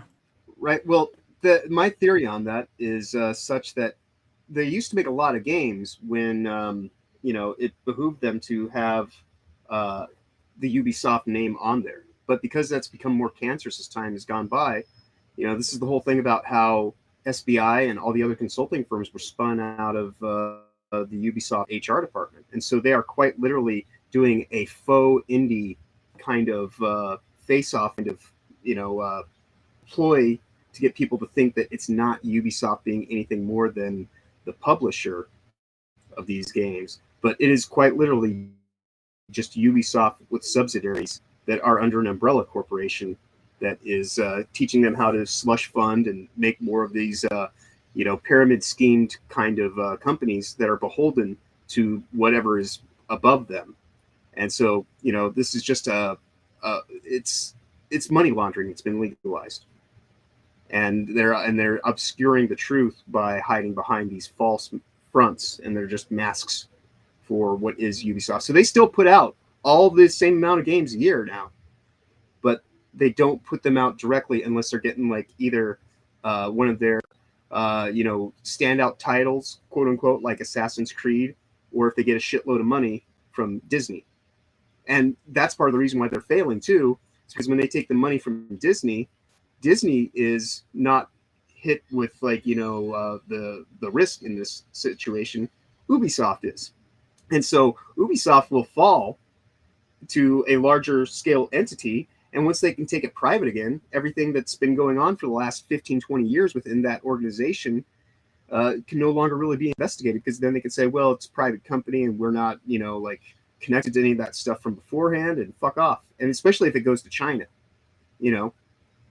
So there's like this whole back and forth between the family that owns the company trying to make it go private again, or Tencent, who's got stakeholder rights in the company already. And it's going to be one of two ways that it falls. Either way, it's going to end up getting privatized. Yeah, I mean, I think if Tencent has money in everything, so I don't think you can avoid that at all. But it does. But it does. No. This whole thing does kind of lean into what I suspected was going on with China, because they push the DEI stuff in Western companies, but not on their own companies, and it's to intentionally either subvert or propagandize us, or if we just decide not to support them, essentially economically destroy their competition. And frankly, I don't blame China for doing that, because ultimately these companies had a choice into whether or not they were going to go along with it, and they did. And they did because they wanted to feel good about themselves, because they wanted to be better people. And so that's their mistake. I wouldn't even blame China, honestly. I mean, it's cutthroat and it's kind of shitty, but the Ubisoft didn't have to go along with that. So, and then they can just buy them. Yeah, they can just buy them after they've lost enough money, and now they'll own them. And so again, whose fault is that? Yep. Is how I see it. So controlled opposition kind of thing, Okay, so there is something I'm looking for that I wanted to show you guys that I thought would be very funny. So there's this Netflix show that's coming out. It's like an anthology. Do you know what I'm talking about? It's an anthology about video games, but it has it's got a lot of short stories like Mega Man and Space Marines and God of War. Do you know what that? Concord. Yes, that's what I was gonna show you. Yes, do you remember what it's called? What the name of the series is, but yes, I'm gonna find it because we're gonna look at it. I can't remember the name of the series, but it's gonna be hilarious. Is all I'm saying. It's gonna be hilarious. But yeah, I can't find it right now. But I do want to show you guys something dealing with Concord as well. So you probably know that Concord was at the or not Concord, Dustborn. It was about Dustborn. So Dustborn was at the Tokyo Game Show, and here's a screenshot of the booth that nobody was at. Let me show you guys. Completely empty. 3 chairs. Well, you can play the game. Kim Bel-Air's there. Where? I don't see her. I see two Kim Bel-Airs, and no, it's Kim Bel-Air. She's squatting down on the right hand side. Oh yeah, right. On the left hand side, I guess, depending on how you look at the screen. And then she's big in profile. That's totally Kim Bel-Air. She's, at least if not Kim Bel-Air, very ethnically beiged or ethically beige. Either way works. I as you know, like to say ethnically beige, but someone was repeating me the other day and they said ethically, and I was like, oh, that actually might be more appropriate. Yeah. Yeah. So Dustborn was at the Tokyo Game Show. It was completely empty. I'm sure that some people probably came to look at it, but at this stage, what's the point? And I don't know. Does this mean the Japanese are still not completely into the woke thing? I don't know, man. I don't know. Secret Level. Let me see. I think this is the one I wanted to show. Secret Level trailer.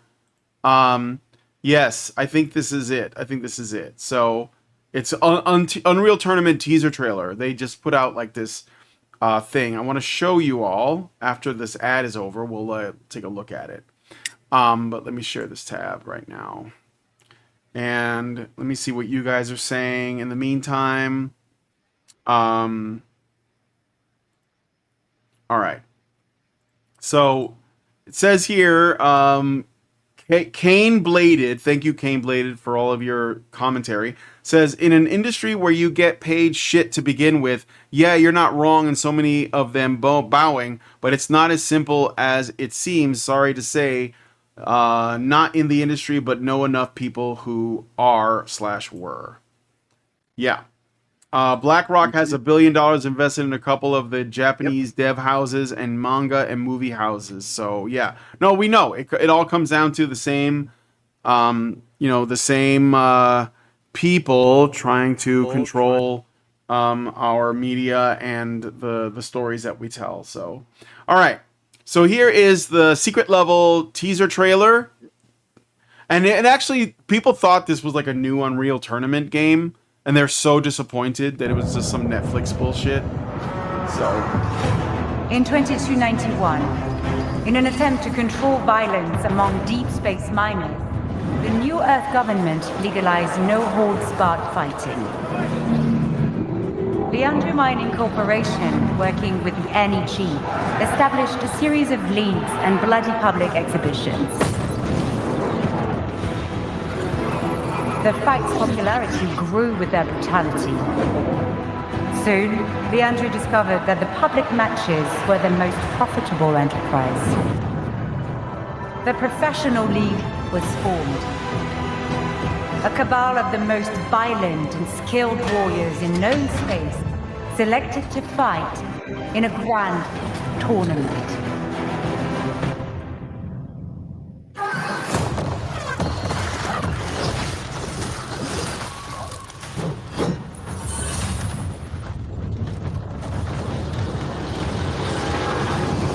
It's time. This world has waited. I don't know what all these references are, but I do know Armored Core. Yeah, is that Destiny? I have no idea. Oh, yeah, it is. I think it is. You will open the door. But basically, this is not a game. This is an anthology. Some of the games that are referenced in it, though, are games that I like. Armored Core, for example, that's there. Sifu is one of them. So I'm going to play this really slow so we can see it. Okay. It's a new... And I'm going to mute it because the sound's going to be terrible. So I want you to see this. Right. So is Mega Man, because they're going to be like blasting through these really quick. So I slowed it way down as much as I could. This is God of War.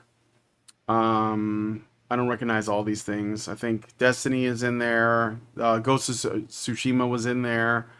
That was what I saw. Mm-hmm. So, I mean... It'll probably be like a transition story that they use to try to get the Ghost of Yotei narrative going. Oh, yeah, maybe. Yeah, I wouldn't be surprised. So, because, I mean, like, honestly, at this point, like, this could have just been an anthology series, but I think that it's basically going to be marketing for other products, you know? This is kind of like Ready Player One, got an enema, and then they decided to make a few shows out of what came out. Yeah, right? But the thing is, though, I like Space Marines, I like Armored Core, I like Mega Man. I'm a huge Mega Man fan. But yeah, like, I don't know. I get, if it's like different people and they're all like doing their own thing, like you have different writers, different directors, maybe it's just going to be a mixed bag. Maybe there's going to be some garbage in there. Maybe most of it's going to be garbage and there's going to be a couple of gems. But I want to know what that Sifu, that was a great game. I want to know what they're going to do with, how are they going to do Concord?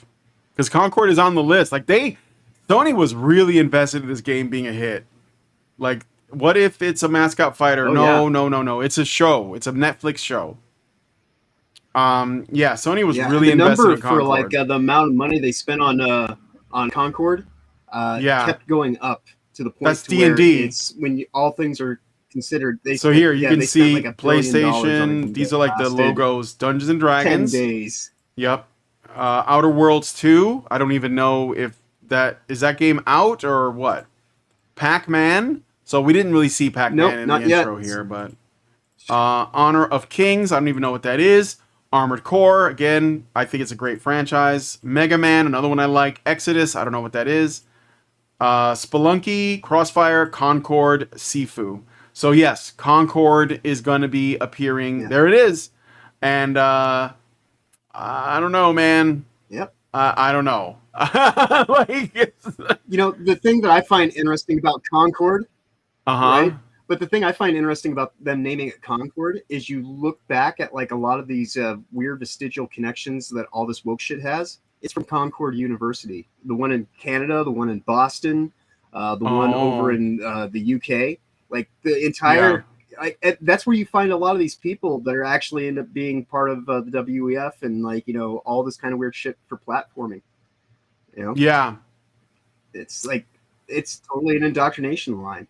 Oh, for sure. It's all it. Like I said, it's all. It's just a new propaganda Yeah, vehicle. it's like I making think. widgets in a factory. Mm-hmm. Yep. Yep. All right. So yeah, there's a show. It's coming out on Netflix. It's called Secret Level, and it's probably like the fact that they even have Concord in there. It's gonna be memed into oblivion, dude. It's gonna be memed into oblivion, and I hope it is. I hope it is. Kane Bladed says, "Hey, maybe some of them will be good. Not saying they can't, but I trust this as much as I trust the Marvel one shots. Yeah, for sure." Okay, so let's see. We're on good time, but I want to I want to get into some more woke garbage, but then I want to end on some good things. I got a lot of good things. Some of this woke stuff isn't really bad, honestly. It's just cringe, but like that's okay. Or it's sort of like, as long as it's something I expect, I'm not bothered by it. So you guys probably know that Snow White's coming out pretty soon. I don't know if it's out already or whatever. I have no idea, but we're preparing for the haters. No, and they're doing like a whole new round of editing on it, because they, at first they were going to have the woke baristas, all the Starbucks from Seattle characters that were going to take the place of the dwarves. And then when that fell through, they went and they made their dwarf models, and everybody's like, God, those are creepy and very unsettling. And so now they're like trying to figure out how to fix that.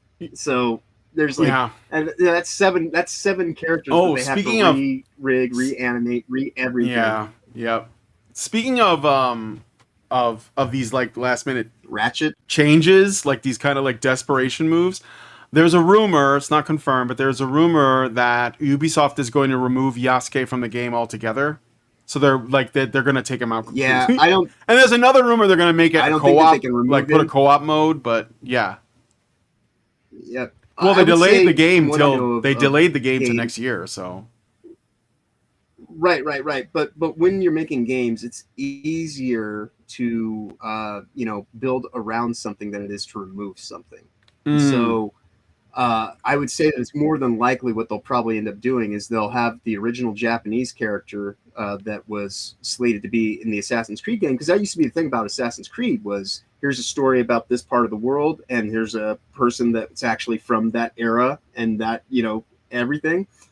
And, it's like, instead with what they're doing, because there's actually 2 Assassin's Creed games coming out in the near future. Oh, right. The other one is the Witches. Whatever they're going to do. Yeah. Hex. Yes. Yeah. Yes. Yep. Because that's what we need. More witches. This is like, this is like when I say they always double down. Yeah, they're just going to double down. That's what they do. They're doubling down until basically all they do is just come out and be like, okay, we're demons. Like, this is what we are now. We can't go any lower. We're at the bottom of the abyss. I am Beelzebub or Yinagu or, Orcus, Prince of the Undead, like whatever, Baphomet. Yeah, Baphomet, Right. Grozd. But, I think that's where it's going. That's why they're like, all praise Moloch. Yeah, Moloch. Yeah, exactly. Play an avatar of Moloch. Like there is like a game where you're like in a cult and stuff that I saw like a video for, like a trailer for. I have to like find it, but there was one where you're like a cult leader and it's like, it's creepy. I was like, this is kind of like creepy to me.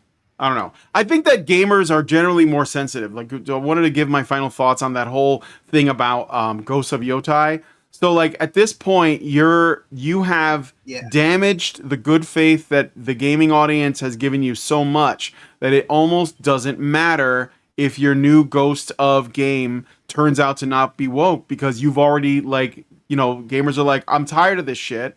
I don't care if it's not woke now. And I think that's probably, that's your fault. That's your fault. Cult of the Lamb? I don't know. That's the one I was thinking about. It was different, I think. It wasn't that, I don't think. My life as a cult leader, maybe that might be it. I don't know. But anyway, just kind of like, that's a bit borderline, even though it has like cutesy graphics, but I don't know, like you're like drawing magic circles and the whole thing. And I'm like, I don't know if I don't think I'm into that. But anyway, I digress. So Rachel Ziegler did an interview with Variety in an attempt to promote her Snow White movie. And it's entitled Rachel Ziegler on they spelled her name wrong. Holy shit. She's probably going to be pissed off with them. On reinventing Snow White and Juliet, and facing off against toxic Disney fans, I've watched women get torn down my whole life.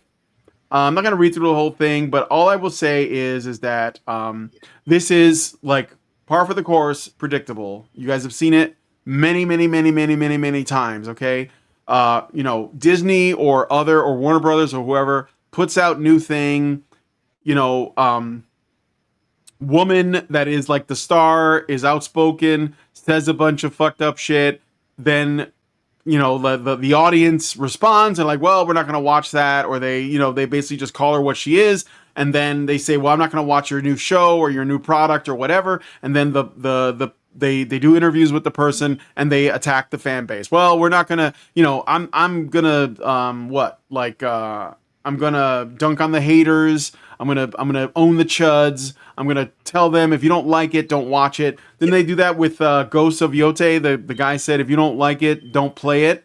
And it's like, okay, yeah, your terms are acceptable. Like that's exactly what we're gonna do. Like I don't see a problem here, you know. Yeah, that was like, hey. Right? Yeah, it seems we're all actually on common ground finally. Like, yeah, we're all on the same page. Thing, not gonna buy it. Cool. So again, if she's like, well, if you don't like my interpretation of the Seven Dwarves, then don't watch it. And it's like, all right, yep, sounds good to me.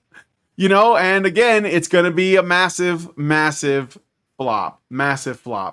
Let me see. Was there like one other thing? Oh yeah, that's right. It's approaching $1 billion in the spending in all the reshoots and everything they've done. Yeah. It's, holy they said shit. already that it's over half. It's $500 million already, and that's not even including when they ever get around to doing the marketing for this piece of shit. Yeah. So it's gonna have to like do so much money just to even break even. It's not even possible. You know, what a shame.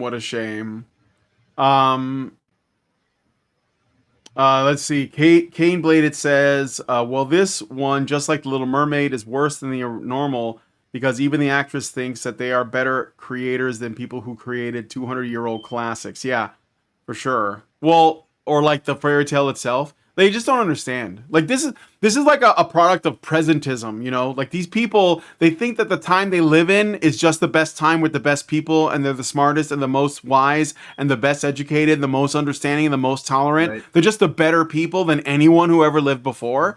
And that's why everything from the past has to be like torn down because it was made by people who are less good than they are.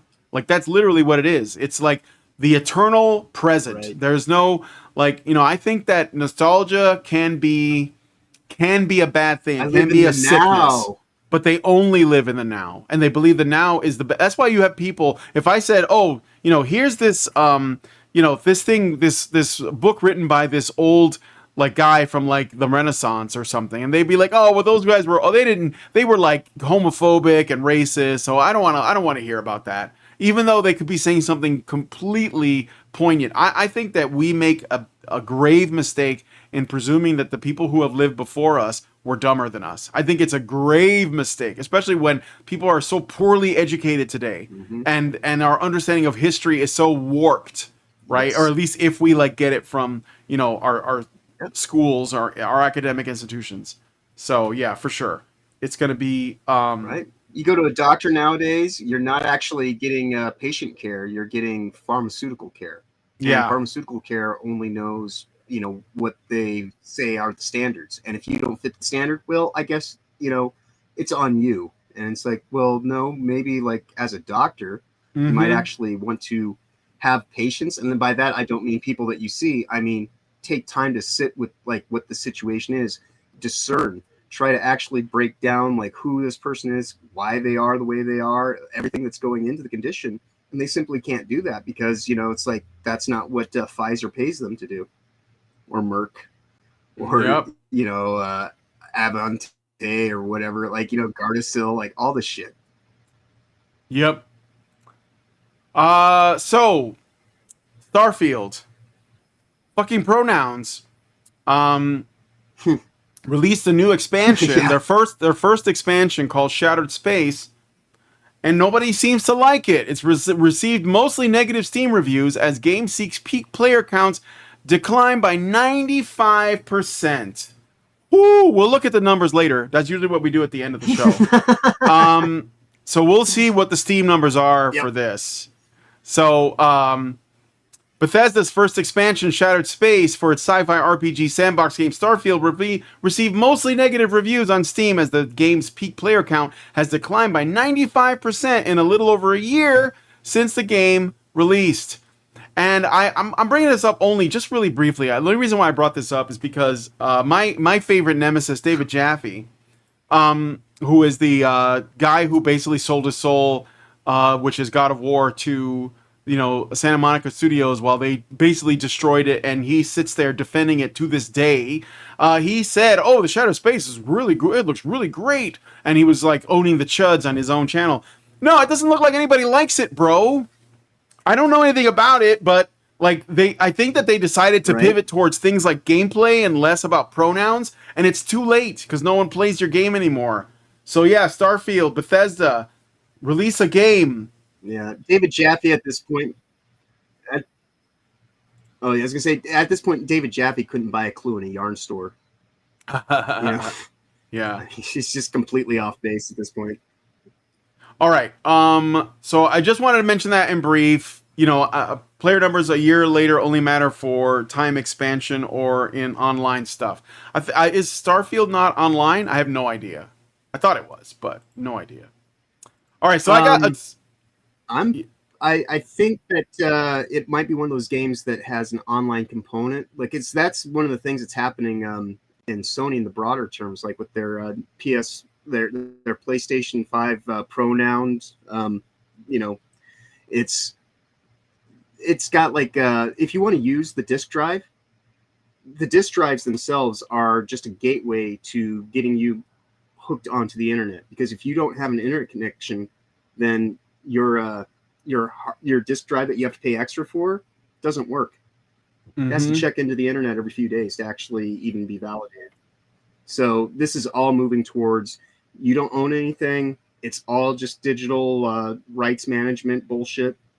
And even if you think that you have some kind of way to bypass that, that's the whole reason why the disk drive is not built into the system, because they don't want you to be able to just use it without plugging it into the internet.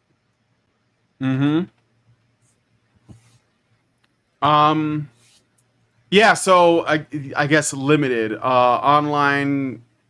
It's a single player game. Online component. It's not a live service game. Okay.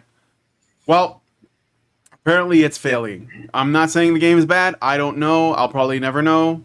So, yeah. They've insisted since DVDs were printed that you own nothing. Yeah, this is another problem. Like the lack of physical copies. I have a ton of physical copies, but yeah, they're moving towards like these, games as a service thing. But it's like a lot of other things. People just have to reject it. All right, let's move on to the next thing here. So now we're gonna get into some good news. Okay, so Stellar Blade is getting a Nier Automata collab with Eve X2B out in 2024. So let's look at this briefly. That's not all.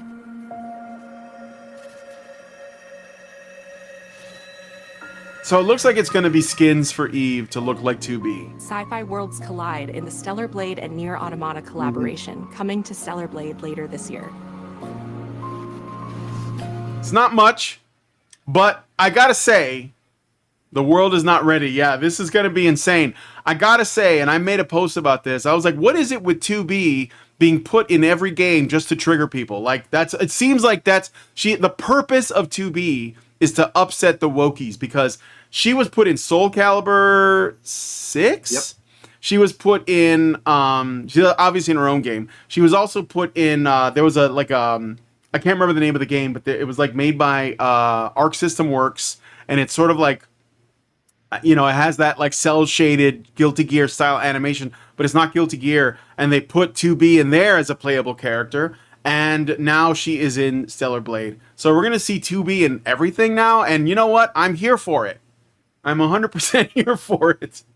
So I wanted to show off that. Do you want to say anything about 2B being we're not Stellar against Blade? women. Yeah, like we're not against women.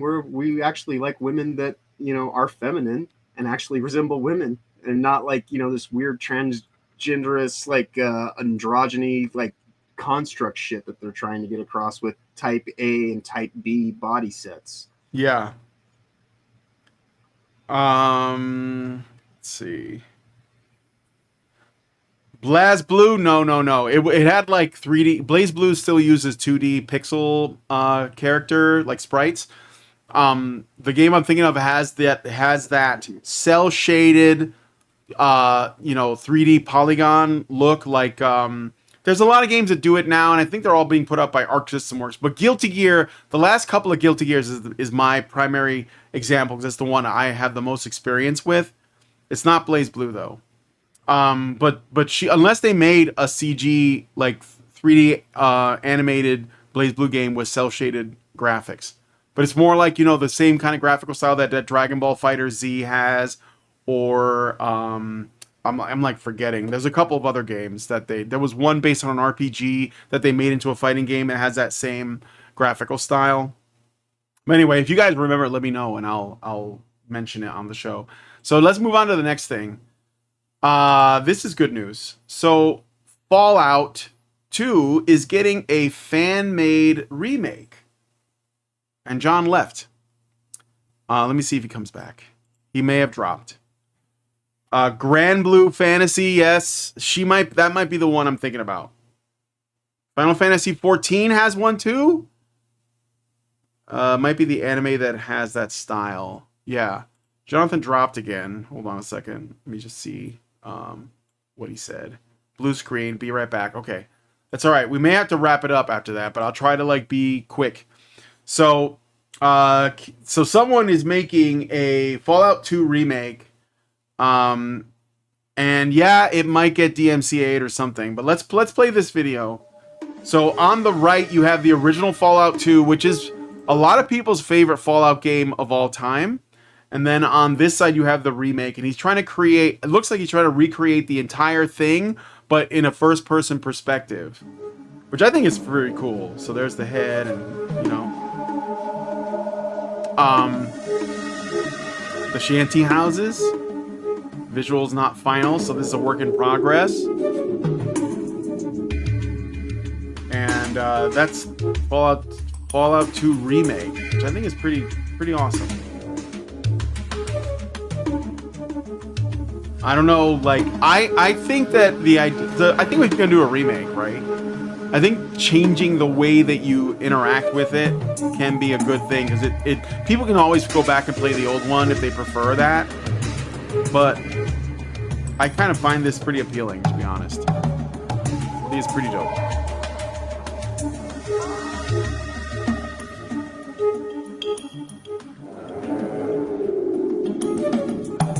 And so this is the remake of Fallout 2. And this is a fan project. Again, this is a fan project, so they'll probably get a summons or something for doing this. Although, the thing about Fallout, I don't know, but maybe has Fallout gone woke? Has anybody been keeping up? I think the last Fallout that I know about is Fallout 76, which is the online one that I guess started off as trash, but has become more and more playable over time with a lot of adjustments and whatnot. So the maps look good. Caneblade, says, oh, I'm playing this if it gets anywhere near finished, but I'm fairly certain this will get DMC'd. Yeah, probably. DMCA'd. Serathis says, right, the Final Fantasy 14 Nier Automata crossover was incomprehensible. Legend has it, only Yoko Taro understands the story. Norwegian says, Bethesda is woke, so if Fallout haven't gone woke yet, it will. Yeah, probably. So, I don't know, what do you guys think? Kind of exciting, right? See people doing their own thing. Just checking to see if John's come back yet. No, not yet. He'll be back. So, I don't know. He's probably going to run into some legal problems, but I dig it. I don't know how you would get out of this. You'd have to like call it something else, maybe. So it's a mod pack like the recent Fallout 4 London mod release. Oh, so they made a mod for a Fallout game, I guess.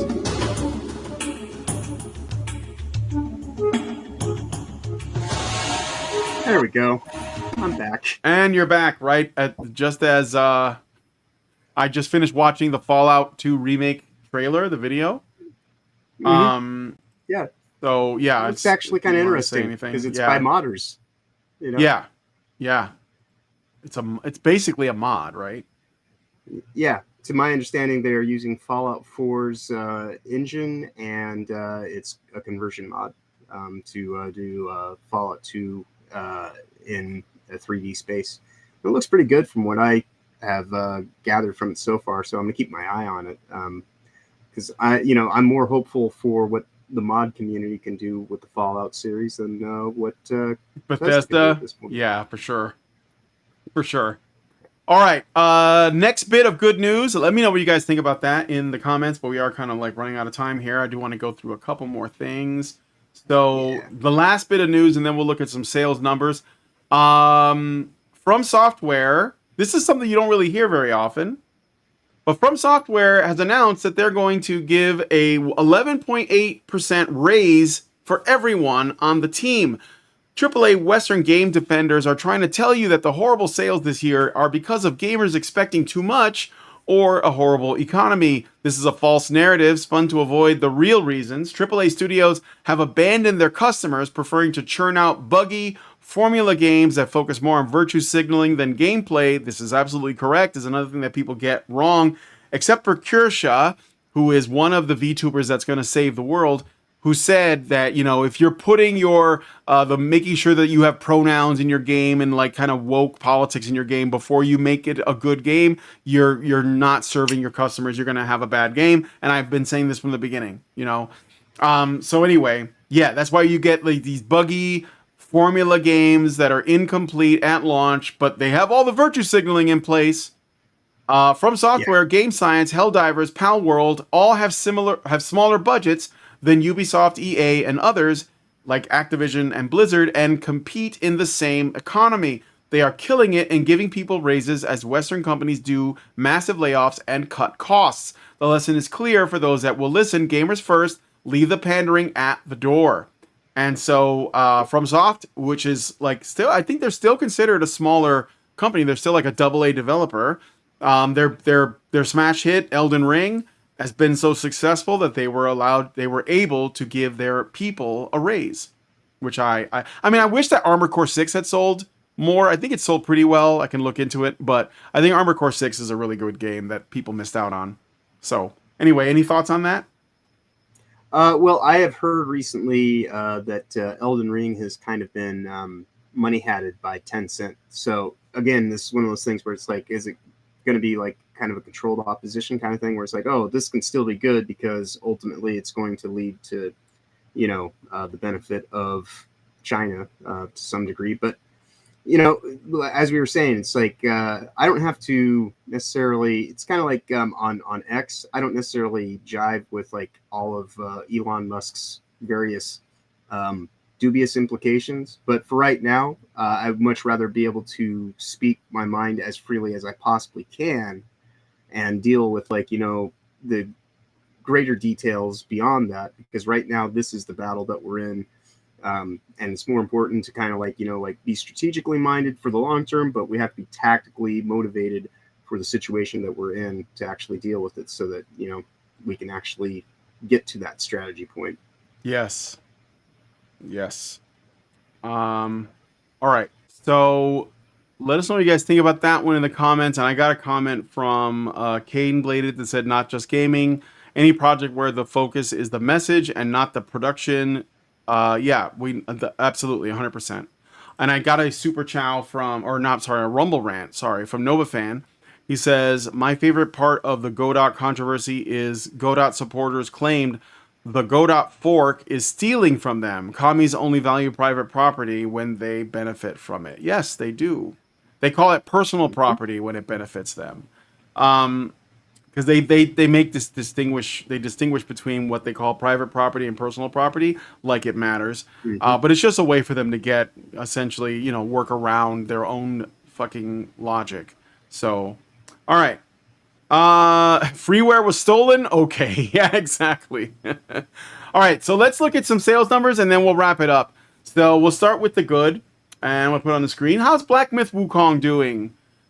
Still at 155,187 in game, and it's trending. I mean, like slow over time, but I think that's the nature of a single player experience. So that's what you're gonna get. Like, you know, as people finish the game and they move on to the next thing, then those numbers are gonna go down. Okay.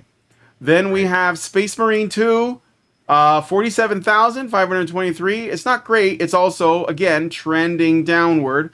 But I understand that Space Marine 2 is going to be releasing, like, some new content. I don't know if it's going to be free or whatever. It kind of, I mean, from what I understand, it kind of released a little bit on the bare bones side. Like, there were only a few multiplayer maps. The campaign was what most people like got out of it, which I'm enjoying for the first game. The campaign's great. And then there's also like a co-op mode, which it goes along with the story of the main campaign. So all of that sounds pretty good to me. And I think it is still a good game, but again, I think it's one of those things where, you know, gamers tend to move on over time, so the numbers are starting to decline. Dustborn has 5 people playing. This game's not canceled, by the way. Not canceled. No. Okay?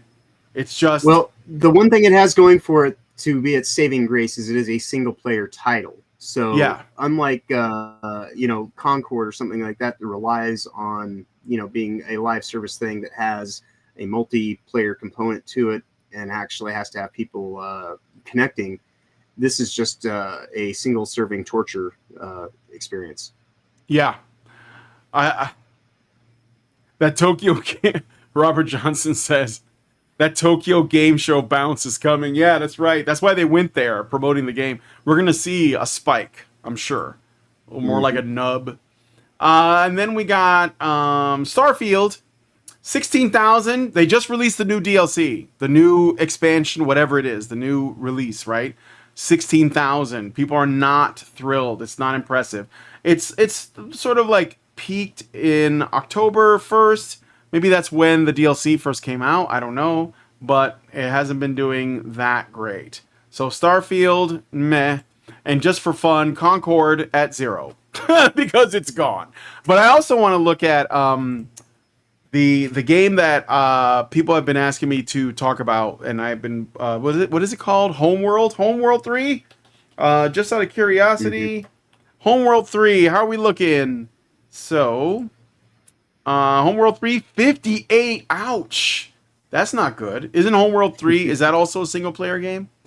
The Homeworld series? I couldn't say, to my knowledge, I believe it is, but I could be wrong on that. Let's see if we can glean anything from these tactical, beautiful, wholly unique, game of the year. Yeah, right. Of course, game of the year. Of course, RTS. It's an RTS game, so it's probably either single player RTS or there might be some online aspect of player versus player.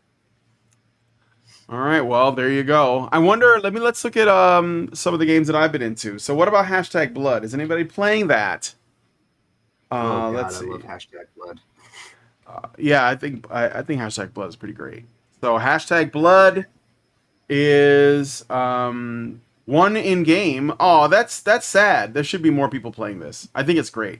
It looked like it peaked at about 12 players. This is a very small game. Unfortunately, I think it's a really good game, but I think that a lot of people just didn't pick it up. So, but yeah, Hashtag Blood not doing so Flies good. under the radar. Yeah, and then we have the Great Rebellion. Let's look at that one.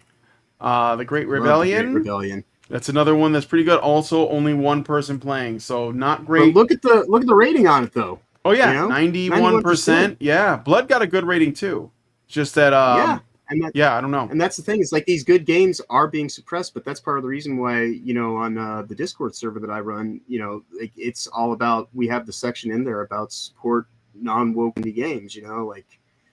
Because that's what we need to do. This has to be a grassroots kind of effort because all this top-down stuff is just going to try to flood and drown out anything that's actually, you know, below it in terms of prominence and marketing and things like that. So we have to take it upon ourselves to actually do the good work and do word of mouth campaigns, you know? Yep. Well, that's it for us for now. I think I got everything. So, thanks guys for coming on the show. It's been a little while. I'm a little rusty, but now we'll be back on our regular schedule. Yeah.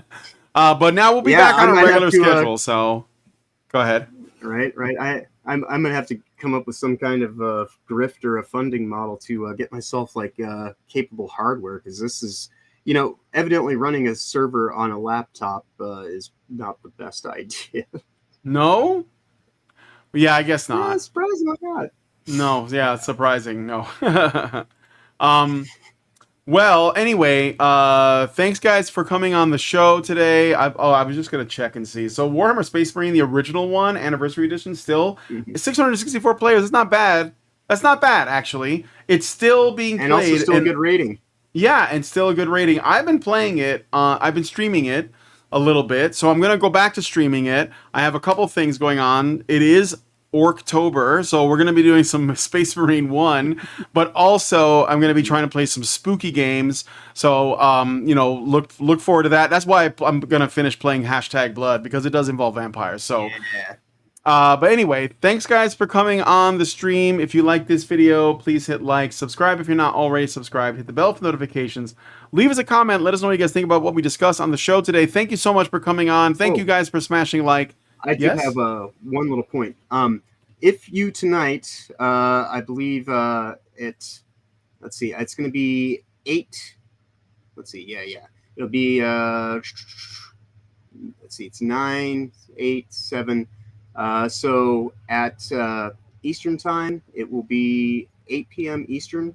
Or let's see. Actually, I get my time. Just give me your time. Just give me your time. I can figure it out. Yeah. All right. So like it's 7 p.m. Central tonight. I will be on Moxie Games channel doing Moxie's Misfits on its maiden voyage.